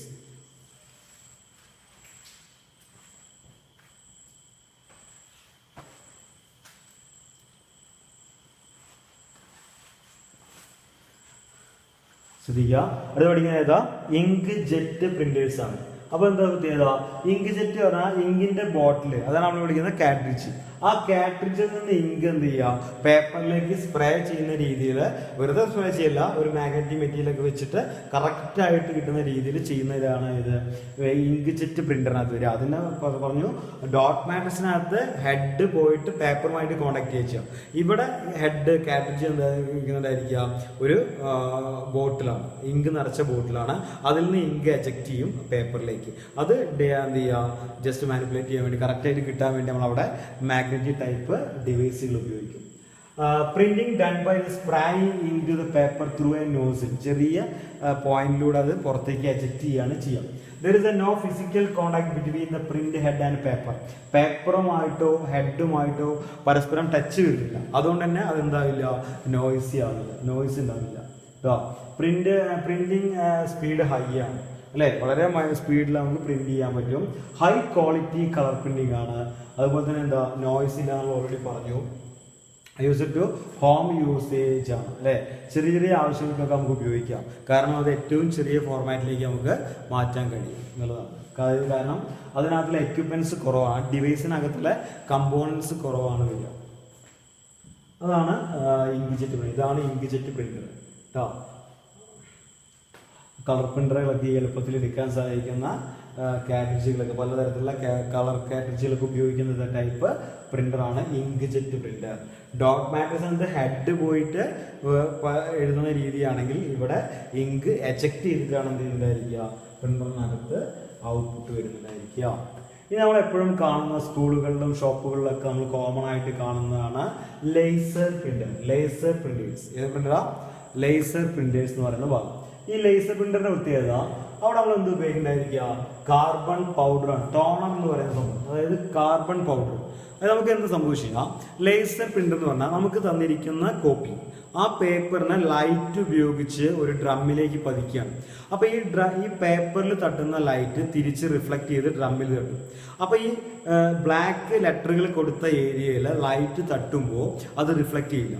അപ്പോൾ ബാക്കിയുള്ള ഏരിയയിലെ ലൈറ്റ് മാത്രം റിഫ്ലക്ട് ചെയ്ത് ഡ്രമ്മിനകത്ത് പതിക്കുകയാണ് ചെയ്യുക. അപ്പോൾ ഡ്രമ്മിനകത്ത് ഒരു പ്രത്യേക മെറ്റീരിയൽ കോട്ട് ചെയ്യുന്നതായിരിക്കും. ആ കോട്ട് ചെയ്യുന്നതിൽ പോയിട്ട് ലൈറ്റ് തട്ടുമ്പോൾ രണ്ടും ഡിഫറെൻറ്റ് ചാർജുകളായിരിക്കും. അപ്പോൾ അതിന് വ്യത്യസ്ത ചാർജുകൾ കിട്ടുമ്പോൾ ഓട്ടോമാറ്റിക്കായിട്ട് എന്ത് ചെയ്യും, അവിടുന്ന് ആ ചാർജുകളിൽ മാറ്റം വരും. അതിനനുസരിച്ച് നമ്മൾ ടോണറിൻ്റെ വ്യത്യസ്ത ചാർജുകൾ ടോണർ അവിടെ ഉപയോഗിക്കുമ്പോൾ ആ വ്യത്യസ്ത ഓപ്പോസിറ്റ് ചാർജുള്ള ഭാഗത്തൊക്കെ ടോണർ എന്ത് ചെയ്യുക, കയറി വരും. അപ്പോൾ അത് എന്ത് ചെയ്യും, ഒരു പേപ്പറിലൂടെ സ്ക്രോൾ ചെയ്യുമ്പോൾ നമ്മൾ കൊടുത്ത പേപ്പറിൻ്റെ അതേ കോപ്പി നേരെ ടോണറിലേക്ക് നേരെ കോപ്പി ആയിട്ട് വരികയാണ് ചെയ്യുക. അപ്പോൾ ആ ഒരു രീതിയിൽ ഉപയോഗിക്കുന്നതാണ് ലേസർ പ്രിന്റർ. ലൈറ്റ് ഉപയോഗിക്കുന്നുണ്ട് അവിടെ. ലൈറ്റ് തട്ടിയിട്ട് എന്ത് ചെയ്യുക, ഡ്രമ്മിലേക്ക്, ഡ്രം എന്ന് പറയുന്ന ഒരു ഡിവൈസാണ്, അതിനകത്തുള്ള ഒരു കമ്പൗണ്ടാണ്. അപ്പോൾ ആ ഡ്രമ്മിലേക്ക് പതിക്കുന്നുണ്ട്. ഡ്രമ്മിന് ചാർജ് ഉണ്ട്. അപ്പോൾ ഈ ലൈറ്റ് തട്ടുമ്പോൾ ആ ചാർജുകൾ വ്യത്യസ്തമാവും. അതിന് നേരെ ഓപ്പോസിറ്റ് ചാർജുള്ള ടോണറാണ് നമ്മൾ ഉപയോഗിക്കുക. അപ്പോൾ എന്ത് ചെയ്യും, വ്യത്യസ്ത ചാർജുകൾ തമ്മിൽ അല്ലെ അട്രാക്ട് ചെയ്യപ്പെടും. അപ്പോൾ അതെന്ത് ചെയ്യും, അവിടെ ജസ്റ്റ് ആ ടോണറിലുള്ള ബ്ലാക്ക് ഇങ്ക് അവിടെ നിൽക്കുകയാണ് ചെയ്യുക. ഇനി ശ്രദ്ധിച്ചോളാം, കാർബൺ പൗഡറിനെ ടോൺ എന്ന് വിളിക്കുക, നമുക്കറിയാം.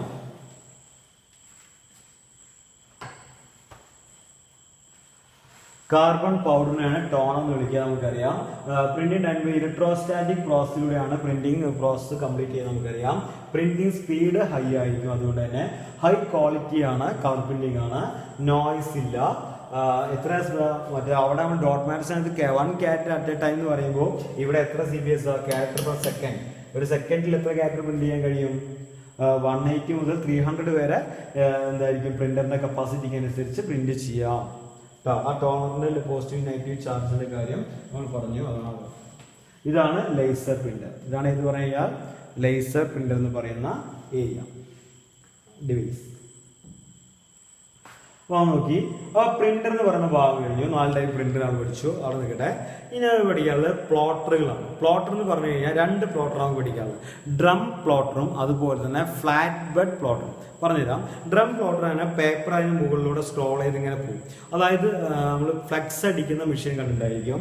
ആ ഫ്ലെക്സ് അടിക്കുന്ന മെഷീനൊക്കെ എന്തിനു തുല്യമാണ്? ഇതാണ് ഫ്ലെക്സ് അടിക്കുന്ന മെഷീൻ.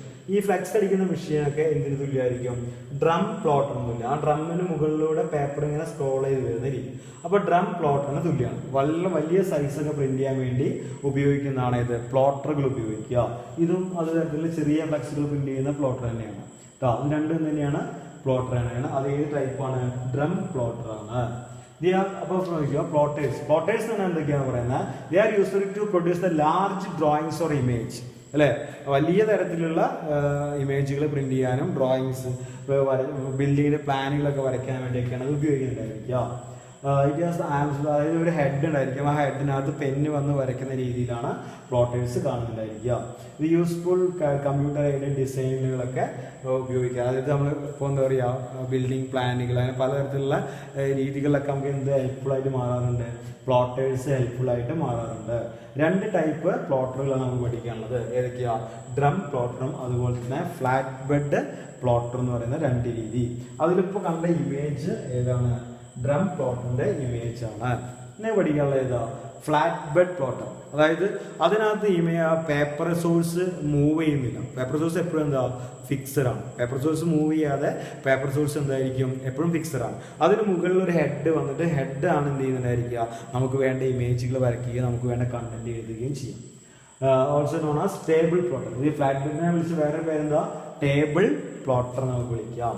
പേപ്പർ ഫിക്സർ ആണ് പറഞ്ഞു. 2 ഡ്രോയിങ് ആൻസ് 2 സൈഡിൽ നിന്ന് ഇങ്ങനെ വരച്ച് വരുന്ന രീതിയിലാണ് വരിക. ഇമേജ് കാണിച്ചു തരാം. ഇവിടെയാണ് പറഞ്ഞത് കേട്ടോ. 2 ഹെഡുകൾ കൊടുക്കുക നമുക്ക്. അത് പല ആംഗിളിലേക്ക് പോയിട്ട് അവിടെ അങ്ങനെ ലാസ്റ്റ് കംപ്ലീറ്റ് ആവുകയും ചെയ്യും. ഈ പേപ്പർ എപ്പോഴും എന്തായിരിക്കും? ഫിക്സഡ് ആയിരിക്കും ഇതിന് മുകളിൽ. അതാണ് അതിന്റെ ഫ്ലാറ്റ് ബെഡ് എന്ന് വിളിക്കാൻ കാരണം കേട്ടോ. പേപ്പറിലൂടെ ഹെഡുകൾ മൂവ് ചെയ്യാണ്ട് ചെയ്യാന്ന് പറഞ്ഞു. സ്ലോ ആണ്, പക്ഷെ നമുക്ക് എന്ത് ചെയ്യാൻ പറ്റും? വലിയ പ്ലാനുകളൊക്കെ വലിയ എളുപ്പത്തിൽ കമ്പ്യൂട്ടറിലേക്ക് കൊടുത്തു കഴിഞ്ഞാൽ വരച്ചെടുക്കാൻ സാധിക്കും. അതാണ് ഫ്ലാറ്റ് ബെഡ് പ്ലോട്ടർ എന്ന് പറയുന്ന രീതി. ഇനി അതിൻ്റെ ഒപ്പം വരുന്ന പ്ലോട്ടർ അല്ല എന്നൊരു പ്രിന്ററാണ്. അങ്ങനത്തെ ഒരു വ്യത്യസ്തമായ ഒരാളാണ് 3D പ്രിന്റർ. നമ്മൾ കമ്പ്യൂട്ടറിനകത്ത് ഒരു കാര്യം ഡിസൈൻ ചെയ്യാം. ഇതിൽ ആ ഡിസൈനിനെ നമുക്ക് 3D ആയിട്ട് നമുക്ക് ടച്ച് ചെയ്യാൻ കഴിയുന്ന രീതിയിൽ പ്രിന്റ് ചെയ്ത് തരാൻ കഴിവുള്ള പ്രിന്ററുകളുണ്ട്. അതാണ് 3D പ്രിന്റർ കേട്ടോ. ലെയറുകളായിട്ട് നമുക്ക് ആവശ്യമുള്ള രീതിയിൽ 3 ഡയമെൻഷനിൽ നമുക്ക് ടച്ച് ചെയ്യാൻ കഴിയുന്ന രീതിയിൽ അതിനെ പ്രിന്റ് ചെയ്തിരുന്ന 3D പ്രിന്റേഴ്സ്. ഇതാണ് നിങ്ങൾ കാണുന്ന 3D പ്രിന്റേഴ്സിന്റെ പ്രിന്റർ. അപ്പോൾ നോക്കിയൊക്കെ അവിടെ കമ്പ്യൂട്ടറിൽ ഇതേപോലെ ഡിസൈൻ വരച്ചു ഡിസൈൻ ചെയ്തിട്ടുണ്ടായിരിക്കും. അപ്പോൾ അത് പ്രിന്റ് ചെയ്യും. ആ നിബ് പോയിട്ട് ഒരു പ്രത്യേക മെറ്റീരിയൽ ഹീറ്റ് ചെയ്ത് അല്ലേ അതിനകത്ത് ഇങ്ങനെ വരുമ്പോൾ അത് ഓട്ടോമാറ്റിക് ആയിട്ട് നമ്മൾ ഉദ്ദേശിച്ച ഡിസൈനിലേക്ക് അത് വരും. നമ്മൾ കൈകൊണ്ട് ക്രിയേറ്റ് ചെയ്യാതെ നമ്മൾ കമ്പ്യൂട്ടറിൽ ഡിസൈൻ ചെയ്ത് കഴിഞ്ഞാൽ അതേപോലത്തെ എന്ത് ചെയ്യാം എക്യുപ്മെന്റ്സ് അവിടെ ക്രിയേറ്റ് ചെയ്യാൻ സാധിക്കും. അപ്പോൾ അത് നോക്കി വെച്ചോളാം. അതാണ് 3D പ്രിന്ററുകൾ കേട്ടോ. നമുക്ക് പ്രിന്റ് ചെയ്ത് 3D ഡിസൈൻ ചെയ്യാൻ മാത്രമല്ല 3D പ്രിന്റ് ചെയ്യാനും പറ്റും. അതൊക്കെ കാര്യങ്ങളാണ് 3D പ്രിന്ററിനകത്ത് പഠിക്കാനുള്ളത്. അതോടുകൂടി നമുക്ക് എന്താ പ്രിന്ററിന്റെ ഭാഗം കഴിഞ്ഞു. പിന്നെ നമുക്ക് പഠിക്കാനുള്ള ഏതാ? ഓഡിയോ ഔട്ട്പുട്ട് ഡിവൈസുകൾ. നമുക്കറിയാം ആ സൗണ്ട് നമുക്ക് കിട്ടണമെങ്കിൽ അവിടെ എന്ത് ഉപയോഗിക്കും? ഓഡിയോ ഇൻപുട്ട് ഉള്ളിലേക്ക് കൊടുക്കുക. അത് പുറത്തേക്ക് നമുക്ക് കിട്ടണമെങ്കിൽ അവിടെ എന്ത് ചെയ്യണം? Audio output. അതിൽ ഉപയോഗിക്കുന്നതാണ് speaker. Audio output is the ability of the computer to produce the sound. Sound produce ചെയ്യുന്ന കമ്പ്യൂട്ടറിന്റെ കഴിവിനെ ഓഡിയോ ഔട്ട്പുട്ട് എന്ന് വിളിക്കാറുണ്ട്. സ്പീക്കേഴ്സ് ആണ് അവിടെ ഉപയോഗിക്കുന്ന ഡിവൈസ്. നമുക്ക് അത്രയും കോമൺ ആയിട്ടുള്ള കാര്യങ്ങളാണ് ഇന്നത്തെ വീഡിയോയിൽ കംപ്ലീറ്റ് ആയിട്ട് പറയുന്നത് കേട്ടോ. അതുകൊണ്ടാണ് കുറച്ച് സ്പീഡ് ആക്കിയത്. These are the connected to audio port. എവിടെ കണക്ട് ചെയ്യുക? ഓഡിയോ പോർട്ടിനകത്താണ് കണക്ട് ചെയ്യപ്പെടുന്നത്. മനസ്സിലാക്കുക. ഇതാണ് സ്പീക്കേഴ്സ്. പലതരത്തിലുള്ള നിങ്ങൾ കണ്ടിട്ടുണ്ടായിരിക്കും സ്പീക്കറുകളാണ്. ഇതൊക്കെ ഹാർഡ്വെയർ കമ്പോണൻസിനകത്ത് വരുന്നതിനെയാണ്. ഇനി പറയുന്നത് എന്താ വെച്ച് കഴിഞ്ഞാൽ ഈ ഇത്തരത്തിലുള്ള നമ്മൾ കുറേ ഡിവൈസുകൾ പഠിച്ചു. മോണിറ്റർ പഠിച്ചു, അതിന് പല തരത്തിലുള്ള ഡിവൈസുകൾ പഠിച്ചു. ആ ഡിവൈസുകൾ, ആ ഇലക്ട്രോണിക് കമ്പോണൻസ് വേസ്റ്റ് ആയി കഴിഞ്ഞാൽ, നമുക്ക് വീണ്ടും ഉപയോഗിക്കാൻ പറ്റാത്ത അവസ്ഥയായി കഴിഞ്ഞാൽ, അപ്പോൾ എന്താ ചെയ്യുക? അല്ലെങ്കിൽ റീയൂസ് ചെയ്യേണ്ട അതൊരു ആവശ്യത്തിലേക്ക് എത്തിക്കഴിഞ്ഞാൽ അതെന്തായിട്ട് മാറി? ഈ വേസ്റ്റ് ആയിട്ട് മാറി. എന്തായിട്ട് മാറി? ഈ വേസ്റ്റ് ആയിട്ട് മാറി. അത് സോളിഡ് സ്റ്റേറ്റിലെ കുറേ വേസ്റ്റ്, മുനിസിപ്പൽ വേസ്റ്റുകളുണ്ട്, ബയോമെട്രിക് വേസ്റ്റ് ഉണ്ട്, ഇൻഡസ്ട്രിയൽ വേസ്റ്റ് ഉണ്ട്. അതിൽ അതേപോലത്തെ ഒരു വേസ്റ്റ് ആണ് ഈ വേസ്റ്റ്. അതായത് ഇലക്ട്രോണിക് ഡിവൈസുകളൊക്കെ വേസ്റ്റ് ആയി കഴിഞ്ഞാൽ നമ്മൾ ഉപയോഗിക്കുന്ന, നമ്മൾ പറയുന്നതാണ് ഇ വേസ്റ്റ് എന്ന് പറയുന്നത്. അതാണ് നമുക്കിനി പഠിക്കാനുള്ളത്. ഇ വേസ്റ്റ് എന്താണ് കേട്ടോ. അപ്പോൾ ടെലികമ്മ്യൂണിക്കേഷൻ വേസ്റ്റുകളുടെ എന്തൊക്കെയാണ്? അതായത് മൊബൈൽ ഫോൺ കേടുവന്ന് ഉപയോഗിക്കാൻ പറ്റാതെ കഴിഞ്ഞാൽ അത് വേസ്റ്റ് ആണ്. മൊബൈൽ ഫോൺ വേസ്റ്റുകൾ, ടെലിഫോൺ വേസ്റ്റുകൾ, ടെലിഫോൺ എക്സ്ചേഞ്ച് വയർലെസ് എക്യുപ്മെന്റുകളുടെ, അതായത് മോഡം പോലുള്ള ഡിവൈസുകളുടെ വേസ്റ്റുകൾ, PC, TV, പേഴ്സണൽ കമ്പ്യൂട്ടറും TV ഒക്കെ വേസ്റ്റ്. ഇതൊക്കെ ടെലികമ്മ്യൂണിക്കേഷനിൽ വരുന്ന വേസ്റ്റാണ്. പിന്നെ സ്വിച്ചുകൾ, റിലേകൾ, കണക്റ്റേഴ്സ്, അങ്ങനത്തെ മെറ്റീരിയൽസ് ഒക്കെ ഇലക്ട്രിക്കൽ വേസ്റ്റ് ആണ്. ഇതൊക്കെ ഈ വേസ്റ്റിന്റെ ഭാഗമാണ്. അതുപോലെ തന്നെ ഇലക്ട്രോണിക് വേസ്റ്റുകൾ, electric metal waste, printed circuit ബോർഡുകൾ, അതിനകത്തൊക്കെ കെമിക്കലുകൾ വരുന്നുണ്ട്, പലതരത്തിലുള്ള കെമിക്കലുകൾ, IC-കൾ, പലതരത്തിലുള്ള സോക്കറ്റുകൾ, ഇതൊക്കെ എന്തായിരിക്കും? വേസ്റ്റുകളാണ്. Cable waste. അപ്പോൾ ഇതൊക്കെയാണ് നമ്മൾ ഈ വേസ്റ്റിനകത്ത് പഠിക്കുന്നത്. ഇലക്ട്രോണിക് വേസ്റ്റുകളാണ് അത്. അപ്പോൾ ഇതൊക്കെ ഇവിടെ പഠിക്കാൻ കാരണം എന്താ? നമ്മൾ ഹാർഡ്വെയർസ് പഠിച്ചു, ഹാർഡ്വെയർ ഡിവൈസുകൾ പഠിച്ചു. ആ ഡിവൈസുകൾ അല്ലെ കേടുവന്ന് ഉപയോഗിക്കാൻ പറ്റാത്ത അവസ്ഥ ആയി കഴിഞ്ഞാൽ അതെന്തായിട്ട് മാറി? ഈ വേസ്റ്റ് ആയിട്ട് മാറി. ആ ഈ വേസ്റ്റ് നമ്മൾ പഠിക്കാൻ കാരണം എന്താ? അതുകൊണ്ട് നമുക്ക് ദോഷമുണ്ടാവും, സമൂഹത്തിന് ദോഷമുണ്ട്. അപ്പോൾ അത് നല്ല രീതിയിൽ ഡിസ്പോസ് ചെയ്യേണ്ടത് നമ്മുടെ ആവശ്യമാണ് കേട്ടോ. അവിടെ പഠിക്കാൻ എന്തൊക്കെയാ? എന്താണ് ഇ വേസ്റ്റ് നമുക്കറിയാം അല്ലെ. Why should be concern about e waste? എന്തുകൊണ്ടാണ് നമുക്കറിയാം. What happen to the e waste? E waste എന്താ സംഭവിക്കുന്നത്? അത് പറയാം. നമുക്ക് ഡിസ്പോസൽ മെത്തേഡ് പഠിക്കണം. റോൾ ഓഫ് എ സ്റ്റുഡൻറ്, നിങ്ങളുടെ റോൾ എന്താണെന്ന് നമുക്ക് നോക്കാം. അപ്പോൾ ഇ വേസ്റ്റ് എന്തായാലും പറയേണ്ട ആവശ്യമില്ല, എന്നാലും ഒന്ന് വേഗം പറയാം. എന്തായിരിക്കും? സർക്യൂട്ട് ബോർഡുകളും CRT മോണിറ്ററുകളും ഇലക്ട്രോണിക് പ്രോഡക്റ്റുകളൊക്കെ യൂസ്ഫുൾ അല്ലാതെ മാറുന്നതാണ് ഇത് പറയുക ഇ വേസ്റ്റ് എന്ന് പറഞ്ഞു കഴിഞ്ഞാൽ. അതിലെന്തൊക്കെയാണ് വരിക നോക്കി വയ്ക്കുക. ടെലിവിഷൻസ്, കമ്പ്യൂട്ടർ അല്ലെ, കമ്പ്യൂട്ടർ കീബോർഡുകൾ, പലതരത്തിലുള്ള ഡിസ്പ്ലേകൾ, ഫാക്സ് മെഷീനുകളൊക്കെ എന്തിൻ്റെ കേസിൽ പെടുത്താം? ഈ വേസ്റ്റിനകത്ത് പെടുത്താം. അപ്പോൾ നോക്കി വയ്ക്കുക. The user electronic which are destined for use of recycling disposal are also consider as the e waste. അതായത് നമുക്ക് വീണ്ടും ഉപയോഗിക്കാൻ കഴിയാതെ അല്ലെങ്കിൽ ഡിസ്പോസ് ചെയ്യേണ്ട രീതിയിലേക്കോ റീസൈക്കിൾ ചെയ്യേണ്ട രീതിയിലേക്കോ എത്തിക്കഴിഞ്ഞ ഒരു ഡിവൈസിനെ നമുക്ക് ഏത് കാറ്റഗറിയിൽ പെടുത്താം? ഇ വേസ്റ്റ് കാറ്റഗറിയിൽ പെടുത്താം എന്നാണ് പറയുന്നത്. നോക്കി വയ്ക്കുക. പലതരത്തിലുള്ള ഇലക്ട്രോണിക് ഡിവൈസ് നമ്മൾ ലൈഫിൽ ഉപയോഗിക്കുന്നുണ്ട്. ഇതൊക്കെ എന്തായിട്ട് മാറും? ഇ വേസ്റ്റ് ആയിട്ടും. പറഞ്ഞ കാര്യം തന്നെയാണ് വീണ്ടും വീണ്ടും റിപ്പീറ്റ് ചെയ്ത് കൊടുത്തിരിക്കുന്നത്. ശ്രദ്ധിക്കുക. എവറി ഇയർ ഓരോ വർഷവും നമ്മൾ എന്ത് ചെയ്യുന്നുണ്ട്? പുതിയ പുതിയ ഡിവൈസുകൾ, ഗാഡ്ജറ്റുകൾ വാങ്ങി കൂട്ടാറുണ്ട്. അപ്പോൾ പഴയതൊക്കെ എന്ത് ചെയ്യും? ഇ വേസ്റ്റ് ആയിട്ട് മാറണം, സമൂഹത്തിന് ദോഷമായിട്ട് മാറുകയാണ് ചെയ്യുക. അവർ പറഞ്ഞ കണക്ക് പ്രകാരം more than 300 million computers are 1 billion cell phones are produced every year. ഓരോ വർഷവും ഇത്രയും അല്ലെ ലാർജ് എമൗണ്ടിൽ വരുന്ന പ്രൊഡക്റ്റുകൾ പ്രൊഡ്യൂസ് ചെയ്യപ്പെടുന്നത്, ഇലക്ട്രോണിക് പ്രൊഡക്റ്റുകൾ ഉണ്ട്. അപ്പോൾ അതൊക്കെ എന്തായിട്ട് മാറുകയാണ്? ഇ വേസ്റ്റ് ആയിട്ട് ഒരു കാലഘട്ടത്തിൽ മാറും. These good comes obsolete unwanted often within 2 or 3 years and purchase അല്ലേ. നമ്മൾ പർച്ചേസ് കഴിഞ്ഞ് കുറച്ച് കാലങ്ങൾ കഴിയുമ്പോൾ നമുക്കത് ഏത് കാറ്റഗറിയിലേക്ക് മാറും? ഇ വേസ്റ്റ് എന്ന് പറയുന്ന മെത്തേഡിലേക്ക് മാറുകയാണ് ചെയ്യുക. എത്രയോ മില്യൺ അല്ലെ 50 മില്യൺ ടൺസ് ആണ് ഇ വേസ്റ്റ് ആണ് ഓരോ വർഷവും ക്രിയേറ്റ് ചെയ്യുന്നത് പറയുന്നുണ്ട്. അതിൽ എത്രയോ 20% മാത്രമേ എന്ത് ചെയ്യുന്നുള്ളൂ? റീസൈക്കിൾ ചെയ്യപ്പെടുന്നുള്ളൂ എന്നുള്ള കാര്യം മനസ്സിലാക്കി വയ്ക്കുക. അത് കാര്യം എന്തുകൊണ്ടാണ് ഞാൻ അടുത്ത് പഠിക്കാനുള്ളത്? എന്തുകൊണ്ടാണ് നമ്മൾ ഇ വേസ്റ്റിന് കൺസേൺഡ് ആയിട്ട് മാറാൻ കാരണം? നമുക്ക് അതിനെക്കുറിച്ച് ശ്രദ്ധിക്കാൻ കാരണം എന്താ? അതിൻ്റെ പ്രത്യേകത പറയുന്നത് ഇലക്ട്രോണിക് വേസ്റ്റിനോട് അത് വെറും ഒരു വേസ്റ്റ് മാത്രമല്ല, അതിനകത്ത് എന്ത് കണ്ടെയ്ൻ ടോക്സിക് സബ്സ്റ്റൻസ്, നമുക്ക് ഹാനികരമായിട്ടുള്ള പലതരത്തിലുള്ള മെറ്റീരിയൽസ് അതിൽ കണ്ടെയ്ൻ ചെയ്യുന്നത്. ഏതൊക്കെയാണ്? മെർക്കുറി ആയാലും, ലെഡ് ആയാലും, കാഡ്മിയം ആയാലും, ഇതൊക്കെ എന്താ സംഭവം? നമ്മുടെ ശരീരത്തിനോ അതുപോലെ തന്നെ മറ്റു അവയവങ്ങൾക്കൊക്കെ കംപ്ലൈൻറ്റ് അല്ലെ നെഗറ്റീവായിട്ട് എഫക്റ്റ് ചെയ്യുന്ന കാര്യങ്ങളാണ്.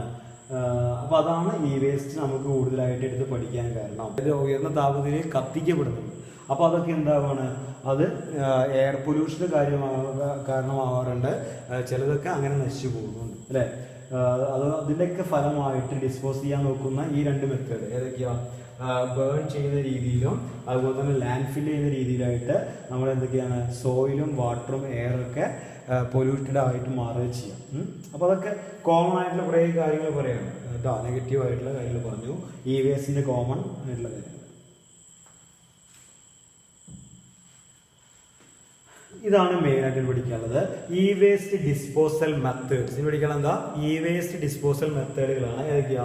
റീയൂസ് ചെയ്യാം, ഇൻസിനറേഷൻ ഉയർന്ന താപനിലയിൽ കത്തിക്കാൻ പറ്റും, റീസൈക്ലിംഗ് വീണ്ടും അതിനെന്ത് ചെയ്യാം, വേറൊരു രൂപത്തിലേക്ക് മാറ്റി ഉപയോഗിക്കാം, ലാൻഡ് ഫില്ലിംഗ്. നമുക്ക് ഒന്ന് റീയൂസ് എന്ന് പറഞ്ഞാൽ നമുക്കറിയാം എന്തായിരിക്കും, നമ്മൾ ഉപയോഗിച്ച ഒരു സെക്കൻഡ് ഹാൻഡ് ആക്കിയിട്ട് മാറ്റും. അതായത് വീണ്ടും അതിനെ മറ്റൊരാൾക്ക് കൊടുക്കുകയോ അതായത് റിപ്പയർ ചെയ്ത് വീണ്ടും ഉപയോഗിക്കുകയോ ചെയ്യുന്ന രീതി കേട്ടോ. റിലേറ്റീവ്സിനോ ഫ്രണ്ട്സിനോ ആർക്കെങ്കിലൊക്കെ എക്സ്ചേഞ്ച് ചെയ്യുന്ന രീതി, ചെറിയൊരു ഇൻസ്റ്റിറ്റ്യൂഷനാണ്. പല രീതിയിൽ ഇതൊക്കെ എന്തെങ്കിലും മറ്റൊരാൾക്ക് ഉപകാരപ്പെടുന്ന രീതിയിൽ കൊടുക്കുന്ന രീതിയാണ്. കാബേജുകൾ നമുക്ക് റീയൂസ് ചെയ്യാം, ലേസർ ടോണേഴ്സ് നമുക്ക് റീയൂസ് ചെയ്യാം. അതൊക്കെ വീണ്ടും എന്ത് ചെയ്യുക, ഉപയോഗിക്കുക. പുതിയത് വാങ്ങാതെ ഓൾറെഡി ഉള്ളത് റീയൂസ് ചെയ്യണം എന്നാണ് അവിടെ പറയുന്നത് കേട്ടോ. അങ്ങനെ ചെയ്ത് കഴിഞ്ഞാൽ എൻ്റെ പ്രത്യേകത, നമ്മൾ ഒഴിവാക്കുന്ന പലതും വീണ്ടും ഉപയോഗിക്കപ്പെടും. അങ്ങനെ ഉപയോഗിക്കുമ്പോൾ ഈ വേസ്റ്റിൻ്റെ വോളിയം അവിടെ കുറയുകയാണ് ചെയ്യുക. അപ്പോൾ അതാണ് അതിന് പ്രത്യേകത. അടുത്ത ഇൻസിനറേഷൻ എന്ന് പറഞ്ഞാൽ എന്താ? ഉയർന്നതിലേക്ക് ബേൺ ചെയ്യാം, കത്തിക്കാം, ഉയർന്ന താപനിലയിൽ. It is a controlled and combined burning process. Burning process ആണ്, കത്തിക്കുന്ന പ്രോസസ്സാണ് അതിനകത്ത് വരുന്നത്. ഈ waste burn specially the design inside, അതായത് അതിനു വേണ്ടി മാത്രം ഡിസൈൻ ചെയ്തിരിക്കുന്ന രീതിയിലുള്ള ഡിവൈസുകൾ ഉപയോഗിച്ചാണ് അത് ചെയ്യുന്നുണ്ടായിരിക്കുക. എത്രയാവും? 1000 ഡിഗ്രി സെൽഷ്യസ് വരെ ഉയർന്ന താപനിലയിലാണത് കത്തിക്കുന്നുണ്ടായിരിക്കുക. അപ്പോൾ അത് രണ്ടാമത്തെ ഒരു മെത്തേഡാണ്. മൂന്നാമത്തെ റീസൈക്ലിംഗ്. ഒരു മെറ്റീരിയൽ കിട്ടിക്കഴിഞ്ഞാൽ അതിനെന്ത് ചെയ്യും? ഇപ്പോൾ CPU, പ്രിന്റർ, പലതരത്തിലും മെറ്റീരിയൽസ് ഉണ്ട്. അതിന് കിട്ടിക്കഴിഞ്ഞാൽ അതിനെന്ത് ചെയ്യും? വേറൊരു ഫോർമാറ്റിലേക്ക് മാറ്റും. അതിനെ നശിപ്പിച്ച് വലിച്ചെറിയാതെ അതിനെ എന്ത് ചെയ്യുക? മാറ്റി വേറെ രൂപത്തിലേക്ക് ചേഞ്ച് ചെയ്യുക. അതാണ് റീസൈക്ലിംഗ് പ്രോസസ്സ് എന്ന് പറഞ്ഞു കഴിഞ്ഞാൽ. അടുത്തത് land filling. It is one of the widely used but not recommend method disposal e waste. ഇതാണ് നമ്മൾ എല്ലാവരും ചെയ്യുന്നത് അല്ലേ? പറമ്പിലേക്ക് വലിച്ചെറിയും, അല്ലെങ്കിൽ കുഴിച്ചു മൂടും, അല്ലെങ്കിൽ അതിന് മുകളിൽ മണ്ണ് ഇടും, അങ്ങനെയൊക്കെ ചെയ്യുന്ന രീതി. അങ്ങനെയൊക്കെ ചെയ്യുന്നത് എന്തല്ല, റെക്കമെൻഡഡ് അല്ല എന്ന് പറയാം. ശരിക്ക് ഒന്നുകിൽ ഇൻസിനറേറ്റ് ചെയ്യണം എന്നാണ് അവർ പറയുന്നത്, അല്ലെങ്കിൽ റീയൂസ് ചെയ്യണം, അല്ലെങ്കിൽ എന്ത് ചെയ്യണം, റീസൈക്കിൾ ചെയ്തിട്ട് വീണ്ടും ഉപയോഗിക്കണം എന്നാണ് പറയുന്നത്. ലാൻഡ് ഫില്ലിംഗ് എന്ന് പറയുന്നൊരു മെത്തേഡ് കൂടി ഉണ്ടെന്ന് പഠിച്ചുള്ള നാലാമത്തെ മെത്തേഡാണ് ലാൻഡ് ഫില്ലിംഗ്. അപ്പോൾ ഏതൊക്കെയാ? ഒന്ന് റീസൈക്കിൾ ചെയ്യാം, അതുപോലെ തന്നെ റീയൂസ് ചെയ്യാം, ലാൻഡ് ഫില്ലിംഗ് ഇതെല്ലാം ഇൻസിനറേറ്റ് ചെയ്യാം. അത്രയും കാര്യങ്ങൾ നോക്കി വയ്ക്കുക. ഇതാണ് ഇ വേസ്റ്റ് ഡിസ്പോസൽ മെത്തേഡ്സ്. അതിൽ സ്റ്റുഡൻസിൻ്റെ റോൾ എന്താണെന്നാണ് പറയുന്നത്. നിങ്ങളുടെ റോൾ എന്തായിരിക്കും? അപ്പോൾ ഇത്തരത്തിലുള്ള ഇ വേസ്റ്റ് ഒക്കെ നമ്മുടെ സമൂഹത്തിനും നിങ്ങൾക്കൊക്കെ ഹാനികരമായിട്ട് മാറും. അപ്പോൾ നമ്മൾ ചെയ്യുന്നത് എന്തായിരിക്കും? അതായത് ആവശ്യമില്ലാത്ത ഇലക്ട്രോണിക് എക്യുപ്മെന്റ്സ് വാങ്ങുന്നത് നിർത്തുക. അതുപോലെ തന്നെ എക്യുപ്മെന്റ്സ് ഫോൾട്ട് ഡ്രൈവ് എന്തെങ്കിലും ചെറിയ കംപ്ലൈൻറ്റ് വന്നാൽ അത് റിപ്പയർ ചെയ്യാൻ ശ്രമിക്കുക. പുതിയത് വാങ്ങുന്നതിന് പകരമായിട്ട് ട്രൈ ടു റീസൈക്കിൾ, അല്ലെ, റീസൈക്കിൾ ചെയ്തുകൊണ്ട് വീണ്ടും അതിനെ യൂസ് കാര്യം വാങ്ങുമ്പോൾ അതിനെന്ത് ചെയ്യുക? ഏറ്റവും കൂടുതൽ ലൈഫ് തരുന്ന രീതിയിലുള്ള, എനർജി സേവ് ചെയ്യുന്ന രീതിയിലുള്ള സ്റ്റാറുകൾ നോക്കിയൊക്കെ വാങ്ങാൻ ശ്രമിക്കുക. പിന്നെ അതുപോലെ തന്നെ ബാറ്ററി യൂസ് ചെയ്യുമ്പോൾ റീചാർജബിൾ ബാറ്ററി പരമാക്കി ഉപയോഗിക്കുക. അപ്പോൾ നമുക്ക് എന്ത് ചെയ്യാം? ഒരു ബാറ്ററി കഴിഞ്ഞത് ഒഴിവാക്കുന്ന രീതി നമുക്ക് ഇല്ലാതെ ഒരു ബാറ്ററിനെ കുറേ നമുക്ക് ഉപയോഗിക്കാൻ സാധിക്കും. വാങ്ങുക. ഇതൊക്കെയാണ് നമുക്ക് ചെയ്യാൻ കഴിയുന്ന ഇ വേസ്റ്റ് കുറയ്ക്കാൻ കഴിയുന്ന കുറച്ച് കാര്യങ്ങൾ. ഇതൊക്കെയാണ് ഇ വേസ്റ്റിൻ്റെ ചിത്രങ്ങളാണ്. അത് അനുഭവിക്കുന്ന കുട്ടികളുടെ ദോഷങ്ങളൊക്കെയാണ്. അതിനെക്കുറിച്ച് നമുക്ക് പഠിക്കാം. ഇനി അടുത്തത് green computing or green IT. എവരുണ്ടായിരിക്കുക? Green computing or green IT. അതായത് എൻവിറോൺമെന്റൽ ഫ്രണ്ട്ലി ആയ രീതിയിൽ കമ്പ്യൂട്ടർ അല്ലെങ്കിൽ ടെക്നോളജി എങ്ങനെ ഉപയോഗിക്കാം, ഇതാണ് എന്ത് പറയുക? ഗ്രീൻ കമ്പ്യൂട്ടിംഗ് എന്ന് പറയുന്നത്. അപ്പോൾ നമുക്ക് അവിടെ ഡിസൈനിങ്ങിന്റെ ഭാഗത്ത് നമുക്ക് ഗ്രീൻ മെത്തേഡ് കൊണ്ടുവരാം, മാനുഫാക്ചറിന്റെ കാര്യത്തിൽ നമുക്ക് മെത്തേഡ് കൊണ്ടുവരാം, യൂസ് ചെയ്യുന്ന ഭാഗത്ത് നമുക്ക് ഗ്രീൻ മെത്തേഡ് കൊണ്ടുവരാം. അങ്ങനെ പല തരങ്ങളിലും ഇത് എന്ത് ചെയ്യാൻ പറ്റും? നമുക്ക് ഇംപ്ലിമെന്റ് ചെയ്യാൻ സാധിക്കും. ഇനി ഗ്രീൻ IT കൊണ്ടുവരാൻ നമ്മൾ ശ്രദ്ധിക്കേണ്ട കുറച്ച് കാര്യങ്ങളാണ് പറയുന്നത്. നിങ്ങൾക്ക് മനസ്സിലാവുമെന്ന് വായിച്ച് നോക്കി വയ്ക്കുക. നമ്മളെ കമ്പ്യൂട്ടർ ആവശ്യം കഴിഞ്ഞാൽ ആവശ്യം എന്ത് ചെയ്യുക? ഓഫാക്കി വയ്ക്കുക. അപ്പോൾ അവിടെ എനർജി സേവ് ചെയ്യാൻ പറ്റും. അതുപോലെ തന്നെ power on the peripheral such as the laser printer only. എപ്പോഴാണോ ആവശ്യം ആ സമയത്ത് മാത്രം പ്രിന്ററുകൾ ഓൺ ആക്കുക, അല്ലേ? അതെല്ലാം നമ്മൾ ചെയ്യണം. പിന്നെ എന്തായിരിക്കും? എപ്പോഴും പവർ സേവിങ് മോഡ് ഇട്ടുകൊണ്ട് ഡിവൈസുകൾ ഉപയോഗിക്കും. CRT മോണിറ്ററുകൾക്ക് പകരമായിട്ട് LCD ഉപയോഗിക്കുക. ഡെസ്ക്ടോപ്പിന് പകരമായിട്ട് ലാപ്ടോപ്പുകൾ കൂടുതലായിട്ട് ഉപയോഗിച്ച് തുടങ്ങുക, അല്ലേ? സ്റ്റാർ ലാബിലുള്ള സ്വിച്ചുകളും ഹാർഡ്വെയറുകളും സോഫ്റ്റ്വെയറുകളൊക്കെ വാങ്ങാൻ ശ്രമിക്കുക. സോഫ്റ്റ്വെയറുകളും സ്റ്റാർ ലാബിലുണ്ടെന്ന് ഓർത്ത് വെച്ചോളാം. പിന്നെ ഡിസ്പോസ് ചെയ്യുന്ന ഇ വേസ്റ്റുകൾ പല രീതിയിൽ ഏറ്റവും സൂട്ടബിൾ ആയ രീതിയിൽ നമുക്ക് ഡിസ്പോസ് ചെയ്യാൻ പറ്റണം.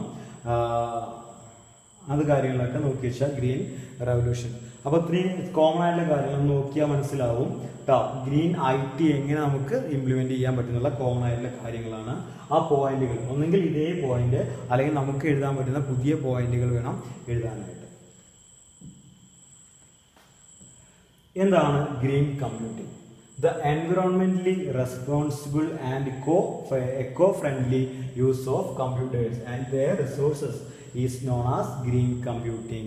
എക്കോ-ഫ്രണ്ട്ലി ആയ രീതിയിൽ കമ്പ്യൂട്ടറും അതിൻ്റെ റിസോഴ്സുകളൊക്കെ ഉപയോഗിക്കുന്ന രീതിയാണ് ഗ്രീൻ കമ്പ്യൂട്ടിംഗ് എന്ന് പറഞ്ഞു കഴിഞ്ഞാൽ. ഈ നമ്മുടെ കമ്പ്യൂട്ടറുകളെ എങ്ങനെ നമുക്ക് ഗ്രീൻ മെത്തേഡിലേക്ക് കൊണ്ടുവരാം? ആ എനർജി സ്റ്റാർ കൊടുത്ത പോലെ തന്നെ നമുക്ക് ഗ്രീൻ മെത്തേഡിലേക്ക് കൊണ്ടുവരാൻ പറ്റും. എങ്ങനെയാണ് കൊണ്ടുവരാം? ഒന്നാമത്തത് ഗ്രീൻ ഡിസൈൻ, അതായത് ഡിസൈൻ ചെയ്യുന്നിടത്ത് നമുക്ക് ഗ്രീൻ മെത്തേഡുകൾ ഉപയോഗിക്കാം അല്ലെ. മാനുഫാക്ചറിങ് ഭാഗത്ത് നമുക്ക് ഗ്രീൻ മെത്തേഡ് ഉപയോഗിക്കാം. അത് ഉപയോഗിക്കുന്ന രീതി ഇപ്പോൾ പറഞ്ഞ രീതിയിൽ നമുക്ക് ഗ്രീൻ മെത്തേഡുകൾ കൊണ്ടുവരാം. ഗ്രീൻ എന്ന് പറഞ്ഞു കഴിഞ്ഞാൽ എക്കോ ഫ്രണ്ട്ലി, അത്രേ ഉദ്ദേശിക്കുന്നുള്ളൂ. ഗ്രീൻ ഡിസ്പോസൽ, അത് നശിപ്പിക്കുന്ന രീതിയിൽ വരെ നമുക്ക് എന്ത് ചെയ്യാം, എക്കോ ഫ്രണ്ട്ലി ആയ രീതിയിൽ.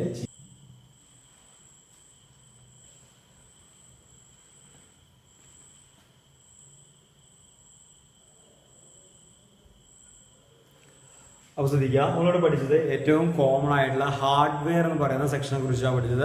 കുറച്ച് സ്പീഡിലാണ് നമ്മൾ പറഞ്ഞു പോയത്, പക്ഷേ നമുക്ക് കോമൺ ആയിട്ട് എല്ലാവർക്കും അറിയാൻ കഴിയുന്ന ഡിവൈസുകളാണ്. അപ്പോൾ അതിൽ പറഞ്ഞത് കൂടാതെ നമുക്ക് അറിയാവുന്ന എക്സ്ട്രാ കാര്യങ്ങളും അതിലേക്ക് എഴുതാൻ പറ്റും. അപ്പോൾ ഹാർഡ്വെയർ എന്നൊരു ഭാഗം കഴിഞ്ഞു. ഇനി നമുക്ക് പഠിക്കാനുള്ളത് സോഫ്റ്റ്വെയർ എന്ന് പറയുന്ന ഒരു ഭാഗമാണ്. എവിടെയുള്ള സോഫ്റ്റ്വെയർ എന്ന് പറയുന്ന ഭാഗം. അപ്പോൾ ഹാർഡ്വെയർ നമ്മൾ ചാപ്റ്റർ തുടങ്ങിയിട്ട് ഇതുവരെയുള്ള പഠിച്ചതിൽ എന്ത് കംപ്ലീറ്റ് ആയി? ഹാർഡ്വെയർ കംപ്ലീറ്റ് ആയി. അതിൽ ഏറ്റവും ഇമ്പോർട്ടൻ്റ് ആയിട്ട് ഒറ്റയടിക്ക് ചോദിക്കാവുന്ന ഒറ്റ ക്വസ്റ്റനൊക്കെ ആയിട്ട് ചോദിക്കുന്നതാണ് ഇ വേസ് എന്ന് പറയുന്ന ഭാഗം കേട്ടോ. ഓക്കെ.